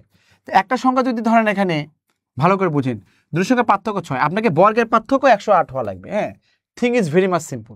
আপনি এরকম লাগে x² - y² সমান কত 108, এভাবে লিখতে পারেন, অথবা x মাইনাস y সমান কত 6। এটা সলিউশন করলেও কিন্তু আপনার আনসার চলে আসবে, বুঝতে পারছেন? তবে আমি একটা জিনিস বোঝাচ্ছি আপনাকে, এর যোগফল কিন্তু 18, এটা আনসার। কেন? একটা যদি আপনি এখানে 6 ধরেন আর একটা 12 ধরেন, তাহলে কত 6 আর 12 যোগ করলে 18 না? আর এদের পার্থক্য কত? 6 না বলেন? পার্থক্য 6 না? 6 কিন্তু পার্থক্য। তাহলে বর্গের পার্থক্য 108 হয় কিনা? এই 12 স্কোয়ার মানে কত? 144। 12 স্কোয়ার, এই 12 স্কোয়ার মানে হচ্ছে 144, আর 6 স্কোয়ার মানে 36, এটা বিয়োগ করলে 108 হয়। এই জন্য আনসার হবে কত? মানে 6 এবং 12, আর এদের যোগফল হচ্ছে 18। ওকে, এভাবে আরো অনেকভাবে করা যায়। তাহলে আনসার হবে খ 18। একটি চৌবাচ্চার দৈর্ঘ্য 3 মিটার, প্রস্থ 2 মিটার। এই চৌবাচ্চা মনে করি এরকম, একটা চৌবাচ্চার দৈর্ঘ্য 3 মিটার, প্রস্থ মনে করেন হচ্ছে কত? এই যেটা চৌবাচ্চা এরকম। তাহলে একটা চৌবাচ্চার দৈর্ঘ্য 3 মিটার, এর 3 মিটার, প্রস্থ হচ্ছে 2 মিটার, আর উচ্চতা হচ্ছে 4 মিটার। তাহলে এর আয়তন কত বলেন তো? এর আয়তন কত? এর আয়তন মানে হচ্ছে দৈর্ঘ্য গুণ প্রস্থ গুণ উচ্চতা। আয়তন হচ্ছে কি? আয়তন দৈর্ঘ্য গুণন প্রস্থ গুণ উচ্চতা। তার মানে কত হচ্ছে? 3 3 × 6 24। 24 কি হচ্ছে? ঘনমিটার বা মিটার কিউব। আপনি জানেন এখানে আনসার হবে 24 ঘনমিটার, কিন্তু এখানে ঘনমিটার দেয়নি, বলছে যে কত লিটার বিশুদ্ধ পানি ধরবে, পানি ধরবে কত। তো আমরা জানি যে এক ঘনমিটার সমান সমান কত? 1000 লিটার। তার মানে 1 ঘনমিটার জায়গায় আয়তন মানে কি? আপনার রুমের ভিতরে যে জায়গাটা, এটাই হচ্ছে আয়তন। একটা গ্লাসের মধ্যে যে ফাঁকা জায়গা, ওটাই হচ্ছে আয়তন। তো একটা চৌবাচ্চা ধরো আপনার বাসা বাড়িতে থাকলে, যেমন ধরো বিল্ডিং বাসা, মনে করেন যে কি পানির চৌবাচ্চা কি হয়? উপরে থাকে, পানি ধরে রাখে এইটা। তো 1 ঘনমিটার জায়গায় 1000 লিটার পানি ধরে। তাহলে আমি লিটার করতে চাই, 24 × কত? 1000, তার মানে কত হচ্ছে? এত লিটার, তার মানে 24000 litre. 24000 litre. Thing is very very much simple. Okay, তো 24000 লিটার। তো আমি বেশি সময় দিতে পারছি না, কি জন্য? আমি ক্লাস থেকে আসছি। তো দেখেন এটা মিলটা না, একদম সিম্পল। এটা x স্কোয়ার 3 × 6, তাহলে কত হচ্ছে বলেন তো? 3x - 2x - 6, x কমন নিলে কত? x + 3, আর -2 কমন নিলে কত? x + 3। তাহলে x + 3 আর কত হচ্ছে? x - 2 is answer. x + 3 এবং x - 2 ইজ আনসার গ। ওকে, আমি একটু দ্রুত বলে যাচ্ছি কারণ আমরা ক্লাস থেকে আসছি। আবার দেখেন 143 টাকাকে 2, 4, 5 অনুপাতে ভাগ করলে বৃহত্তম ক্ষুদ্রতম অংশের পার্থক্য কত? 143 টাকা, তার মানে কি? এটা হচ্ছে 2x, এটা কত? 4x, এটা কত? 5। এরকম না ধরবেন না অনুপাত কি নির্দিষ্ট? কিছুক্ষণ আগে বললাম যে পিতার বয়স, Rimi Chowdhury, thank you very much, unlimited tricks বলছেন। পিতার বয়স 7 ভাগ 2 ভাগ, তার মানে কি? পিতার বয়স 7 বছর না, 7 ভাগ 7x। তাহলে এত টাকাকে ভাগ করব, তার মানে এটা 2x, এটা 4x, এটা 5x, তার মানে কত হচ্ছে? 2x 4x 5 11x। এই 11x মানেই তো হচ্ছে আপনার কত? 143। তাহলে x সমান কত? 143কে তাহলে 11 দিয়ে ভাগ করেন, তাহলে 11 কে 11, 3 11 13। তাহলে 13 হবে x এর মান। তাহলে বলতে বৃহত্তম ক্ষুদ্রতম সংখ্যার পার্থক্য কত বলেন তো? এটা 2x, এটা কত? 3x। এর পার্থক্য কত বলেন তো? এর পার্থক্য 3x না বলেন? বলেন তো পার্থক্য তাহলে কি হচ্ছে বলেন? পার্থক্য কত? এই 2x আর 5x এর পার্থক্য 3x। তাহলে 3 × 13 মানে কত? 39। আনসার হবে 39। এলে মুখোমুখি করা যায়, মুখোমুখি দেখেন, মুখোমুখি করতেছি দেখেন। মুখোমুখি হচ্ছে এটা 2 ভাগ, এটা 4 ভাগ, এটা 5 ভাগ। এই 5 ভাগ 4 ভাগ 2 ভাগ মানে 11 ভাগ। 11 ভাগ মানে হচ্ছে 143। 1 ভাগ মানে কত? 11 দিয়ে ভাগ করে, তাহলে 13 না বলেন? তাহলে এটা 2 ভাগ, এটা 5 ভাগ। বলতে বৃহত্তম ক্ষুদ্রতম অংশের পার্থক্য কত? এই 5 ভাগ আর 2 ভাগের পার্থক্য 3 ভাগ। এই 3 ভাগ হচ্ছে পার্থক্য, তো 3 ভাগ। 1 ভাগ মানে কত? আমরা 13 জানি। তাহলে এখানে 3 13 কত হচ্ছে? 39। The thing is very very much simple. Okay, you have to understand first. আপনাকে আগে প্রথমে ম্যাথটা বুঝতে হবে। ওকে, ম্যাথ বুঝতে হবে। 1 বর্গ মাইল মানে হচ্ছে কত সেটা তো জানেন। তাহলে 1 বর্গ মাইল মানে এটা মুখস্থ বুঝতে হবে। এটা আপনাদের মুখ, এটা মাঝে মাঝে আসে এগুলো, বুঝছেন? 1 বর্গ মাইল মানে হচ্ছে 1936 বিঘা 1 বর্গ মাইল। হ্যাঁ, অমূলদ সংখ্যা কোনটি? নিচের অমূলদ সংখ্যা কোনটি? রিমেম্বার। ওকে, এই ধরনের ম্যাথ কিন্তু খুব বেশি আসে, খুবই বেশি। অলরেডি তো পরীক্ষা আসছে, আজকে পরীক্ষা আসছে। অমূলদ সংখ্যা, যে সংখ্যাকে রুট মুক্ত করা যায় না, মন উদাসী, তারপরে Khadija Khan Ansar, thank you very much. যে সঙ্গে রুট মুক্ত করা যায় না, রুট মুক্ত করা যায় না, রুট থাকে। তাহলে বলেন তো, এটা তো বর্গ সংখ্যা মানে 7 স্কোয়ার না, এটা তো 7 হয়। এটা কত হয় দেখেন? এটা কিভাবে হয় দেখেন? এই 8 না, 4 দুগুণে 8, 2 × 4, আবার কত হচ্ছে? 2 × কত? 9। এটা কাটাকাটি যায়, তার মানে কত? এখানে কত হচ্ছে √4, এখানে কত √9, এটা মানে কত 2/3। এটা কি মূলদ সংখ্যা না? এটাও মূলদ সংখ্যা, এটাও মূলদ সংখ্যা, 0.5 মূলদ সংখ্যা, তার মানে অমূলদ সংখ্যা হচ্ছে √7। বুঝতে পারছি? এটা আবার বলে দিই, দেখেন এটা কেন হয়, এটা রুট করলে কি হয় দেখেন 2 × 4 আর কত 2 × 9, এটা কেটে যায়, সমস্যা √ওভার কি হচ্ছে 4/9। এটা তো বর্গ সংখ্যা, তার মানে কত 2/3 হোল স্কোয়ার। এর রুট করলে এটা কেটে যায়, তারপর 2/3, অথবা √4 থেকে 2 আসে আর √9 থেকে 3 আসে, এই 2/3। এটা মূলদ সংখ্যা, 0.5 মূলদ সংখ্যা, তাই না? সোজা কথা, এখানে রুট বিশিষ্ট সংখ্যা বি, এটা √7, এই √7 কখনো আপনি ভাঙতে পারবেন না, এটাই হচ্ছে অমূলদ সংখ্যা। 54 দেখেন, তাহলে আনসার 3টি ধারাবাহিক বিজোড় সংখ্যার যোগফল এত। এ বলেন তো তিনটি সংখ্যার যদি 3টি সংখ্যা দেখেন পরপর সংখ্যা 1 2 3, 3টা যদি পরপর সংখ্যা হয়, রিমেম্বার 3টা যদি পরপর সংখ্যা হয় তাহলে মাঝখানের সংখ্যাটা কি গড় না বলেন? যদি 5টা পরপর সংখ্যা হয় মাঝখানে একটা সংখ্যা 3 নম্বর সংখ্যা গড়, যদি 7টা পরপর সংখ্যা হয় 7টার মাঝখানের সংখ্যা 4 নম্বর সংখ্যাটা গড় হবে। তাহলে 3টি ধারাবাহিক বিজোড় সংখ্যার যোগফল এত, তো এটাকে 3টা ভাগ করলে গড় বের হবে না? 3 7 21 3 9 73, তাহলে এই 73 সংখ্যাটা কি হচ্ছে, এই 3টার মাঝখানের সংখ্যা 73। যেহেতু বলছে ধারাবাহিক বিজোড় সংখ্যা, তার মানে এটা 73, এটা কত 75, বলছে শেষ সংখ্যাটি কত, তাহলে এটা 75। যদি বলতে প্রথম সংখ্যাটি কত ছোট সংখ্যা, তাহলে 71 হতো, তাহলে আনসার হবে 75। Answer is 75। The thing is really very very much simple. Okay, আপনার এইটা সিম্পল ম্যাথ ছিল, এগুলো ম্যাথ আমরা ক্লাসে অহরহ পড়াই এবং আমরা ট্রিক্স দিয়ে দিই। এটা একটু এক্সেপশনাল ম্যাথ দেখেন, কিন্তু ঘাবড়াবেন না, বলা হয়েছে এটা স্কোয়ার, a² - 2a + 1 = 0 হলে a⁻8 - 1/a⁻8, এই a⁻8 এর কোনো সূত্র আমরা জানা আছে? আমরা কখনো পড়নি। তার মানে কি দিস ইজ সামথিং, মানে এখানে কিছু একটা আছে, হ্যাঁ, দেয়ার ইজ সামথিং নিউ, কিছু আছে। তাহলে এখানে a⁻8 1/a⁻8 এইটার কোনো সূত্র পড়ে না, তার মানে আপনাকে এর মানটা আমাকে লাগবে। এটা এর মান কই পাবো? স্কোয়ার, এটা স্কোয়ার মানে এটা কিন্তু বর্গ সূত্র না বলেন, a² - 2ab + b² = 1 লাইন বেশি লিখলাম দেখেন।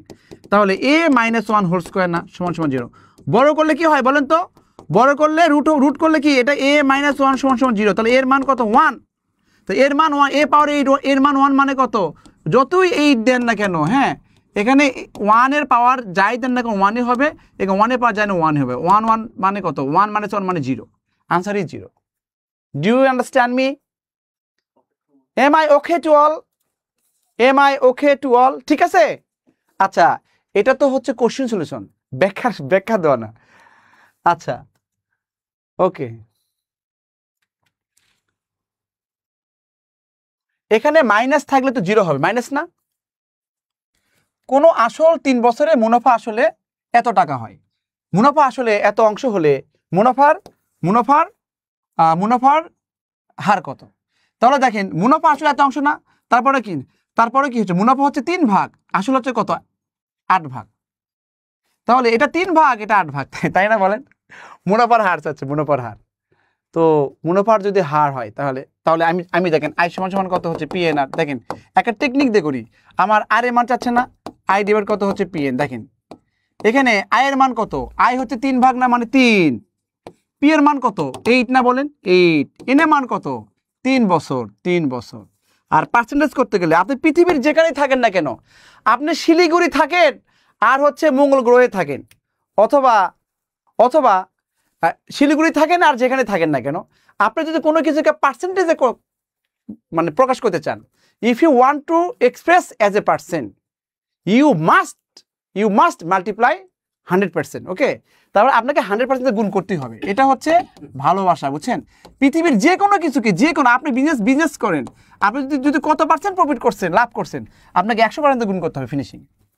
এই 3 কেটে যায়, আর 100কে 8 দিয়ে ভাগ করলে 12.5% হয়। This is the way of solving. দেখেন সলিউশন কত সহজ না বলেন? আমি বলে কাজে লাগলো না, একই জিনিস। এটাই হচ্ছে আমার ট্রিক্স, বুঝতে পারছেন? এটাই ট্রিক্স, এটাই সোহাগ স্যার ট্রিক্স। ওকে, অ্যান্ড এই জন্যই বলি this is the way of solving, বুঝতে পারছেন? কারণ যখনই বলবো this is the way of solving, সেই সলিউশনটা হবে ডিফারেন্ট, আপনি পাবেন না কোথাও তেমন। ওকে, এখানে দেখেন এটা একটু বড় ম্যাথ দিচ্ছে, এটা গতানুগতিক ম্যাথ, বললাম 2-1টা ম্যাথ তো বেশি দিবেই মাথা খারাপ করার জন্য। ওকে, তো এখানে প্রথম পদ, দ্বিতীয় পদ, এটা কিন্তু এই পদ থেকে এই পদ ভাগ, এই পদ থেকে এই পদ, এই পদ থেকে এই পদ বিয়োগ করলে, এই পদ থেকে এই পদ বিয়োগ করলে কিন্তু আপনার হয় না, সমান হয় না, তারা সমান্তরাল ধারা, গুরুত্ব ধারা। এটা থেকে এটা, এটা থেকে এটা কি হচ্ছে ডাবল ডাবল ডাবল, এরকম ডাবল হতে হতে কততম পদ হয়? 7 নম্বর পদে যে হয়। তার মানে এটা এখানে এ double A double A double A double A double এরকম করে 7 হয়। তাহলে এন এর মান হচ্ছে 7, বুঝতে পারছেন?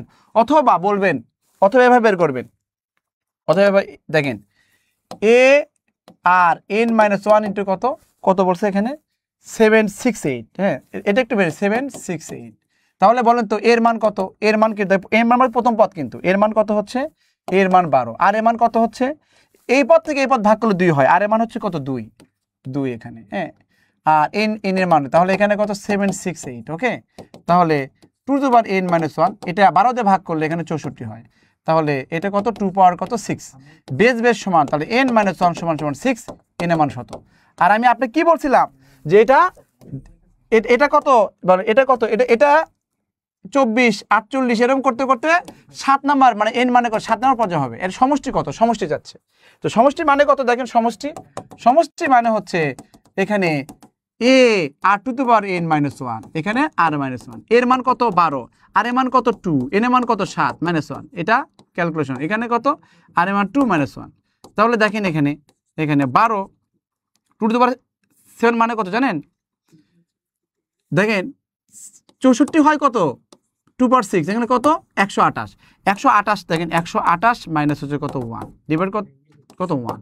তাহলে 12 ইন্টু কত হচ্ছে? 128 থেকে 1 বিয়োগ করে দিলে 127 হয়।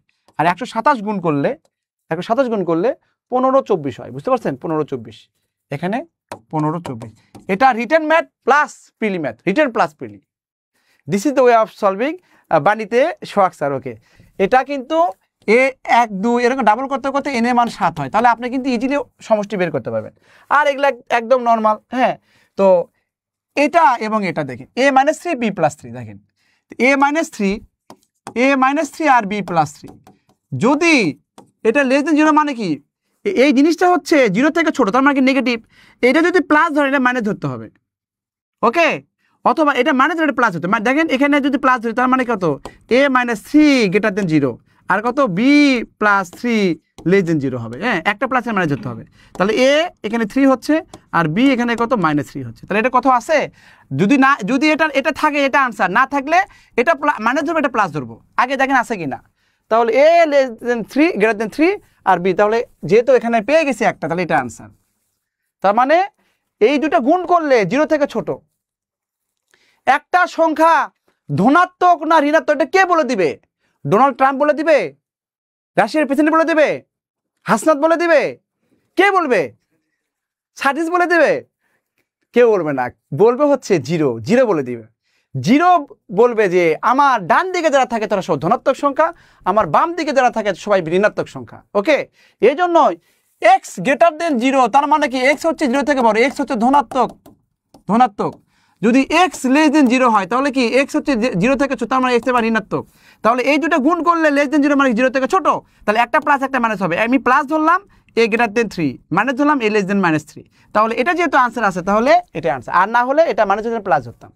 This is the way of solving, okay. Sorry বলে কি আপনার ম্যাথ সলভিং অনেক সুন্দর, thank you very much, thank you, it's my pleasure, ওকে।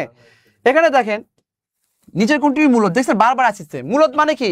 কোনো রুট থাকবে না, কোনো ঝামেলা নাই। মূলত পৃথিবী 2 ভাগে ভাগ করেন, একটা হচ্ছে ইউএসএ আর একটা পুরা সমস্ত দেশ। ইউএসএ হচ্ছে অমূলত আর বাকি দেশগুলো মূলত। তার মানে অমূলত যদি আলাদা করতে পারেন, সবগুলো মূলত। তাহলে দেখেন মূলত কোনটা, তার মানে কোনো রুট থাকবে না। বলেন তো এখানে মূলত কোনটা? এটা হচ্ছে দেখেন এখানে 233, এটা অমূলত, এটা অমূলত হবে না। এটা মূলত, দেখেন এখানে মূলত, এখানে কত? 333 কিউবের মান, এটা কেটে যা 7 হয়, তাহলে এটা মূলত। আর এগুলো কখনোই ভাঙে না। এই জন্যই আমি বলেছিলাম 1 থেকে 10 পর্যন্ত, 1 থেকে 10 পর্যন্ত ঘন সংখ্যা অন্তত মনে রাখবেন। কি ঘন সংখ্যা? দেখেন এই ঘন সংখ্যাটা মনে রাখবেন, এই ঘন সংখ্যা বেশি না। 1 কিউব মানে হচ্ছে 1, 2 কিউব মানে কত হচ্ছে 8, 3 কিউব মানে কত হবে 27, 4 কিউব মানে কত হবে 64, 5 কিউব মানে কত হচ্ছে 125, আর 6 কিউব মানে কত হবে 216, 7 কিউব মানে কত হচ্ছে 343। 8 কিউব মানে কত হচ্ছে 512।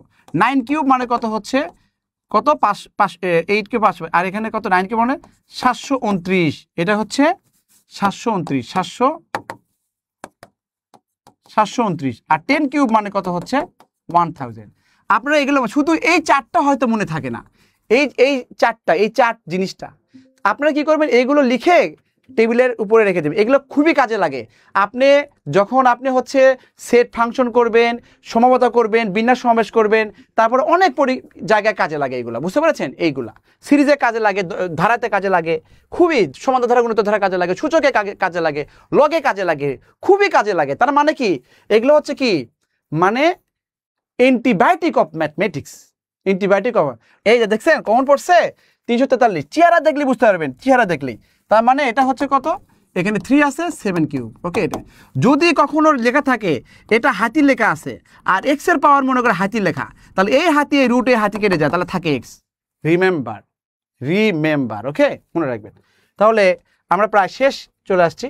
তাহলে a plus B plus C সমান সমান কত 15। এটা আমরা এটা সূত্র জানি, a plus B plus C whole square সমান সমান a square plus B square plus C square plus 2 into A B plus BC plus C A. Okay, তাহলে এটা হচ্ছে সহজ সরল একটা সূত্র, এটা বর্গের সূত্র বলে এবং মান নির্ণয় সূত্র বলে। ওকে, তাহলে এই a plus B plus C এর মান কত 15, তার মানে 15 স্কোয়ার। ঠিক আছে, 15 স্কোয়ার মানে কত 225। ওকে, আর এটার মান চাচ্ছে A square plus B square plus, এটার মান দেওয়া আছে এখানে, এটার মান দেওয়া আছে কত হচ্ছে, এটার মান দেওয়া আছে 83 plus 2 into A B plus BC plus C A, এটা চাচ্ছে। তাহলে পরের লাইনে কি হয় বলেন, তাহলে 2 into A B plus BC plus C A যখন নিব, তাহলে এই পাশে এটার সাথে বিয়োগ হয়ে যাবে না? এই 225 থেকে 83 বিয়োগ করলে কত হয়, এখানে কত হয় 2 হয়, এখানে কত 4 হয়, এখানে 1 হয়, 142 হয়। তাহলে 142 এটার সাথে তাহলে A B plus BC plus C A সমান সমান কত, 142কে 2 দিয়ে ভাগ করলে 71 হয়। This is the way of solving. দেখেন একজন বলছে ভেঙে লেখেন, এই জন্য ভেঙে লিখলাম। আমি কিন্তু এত লাইন আমি ম্যাথ লিখি না,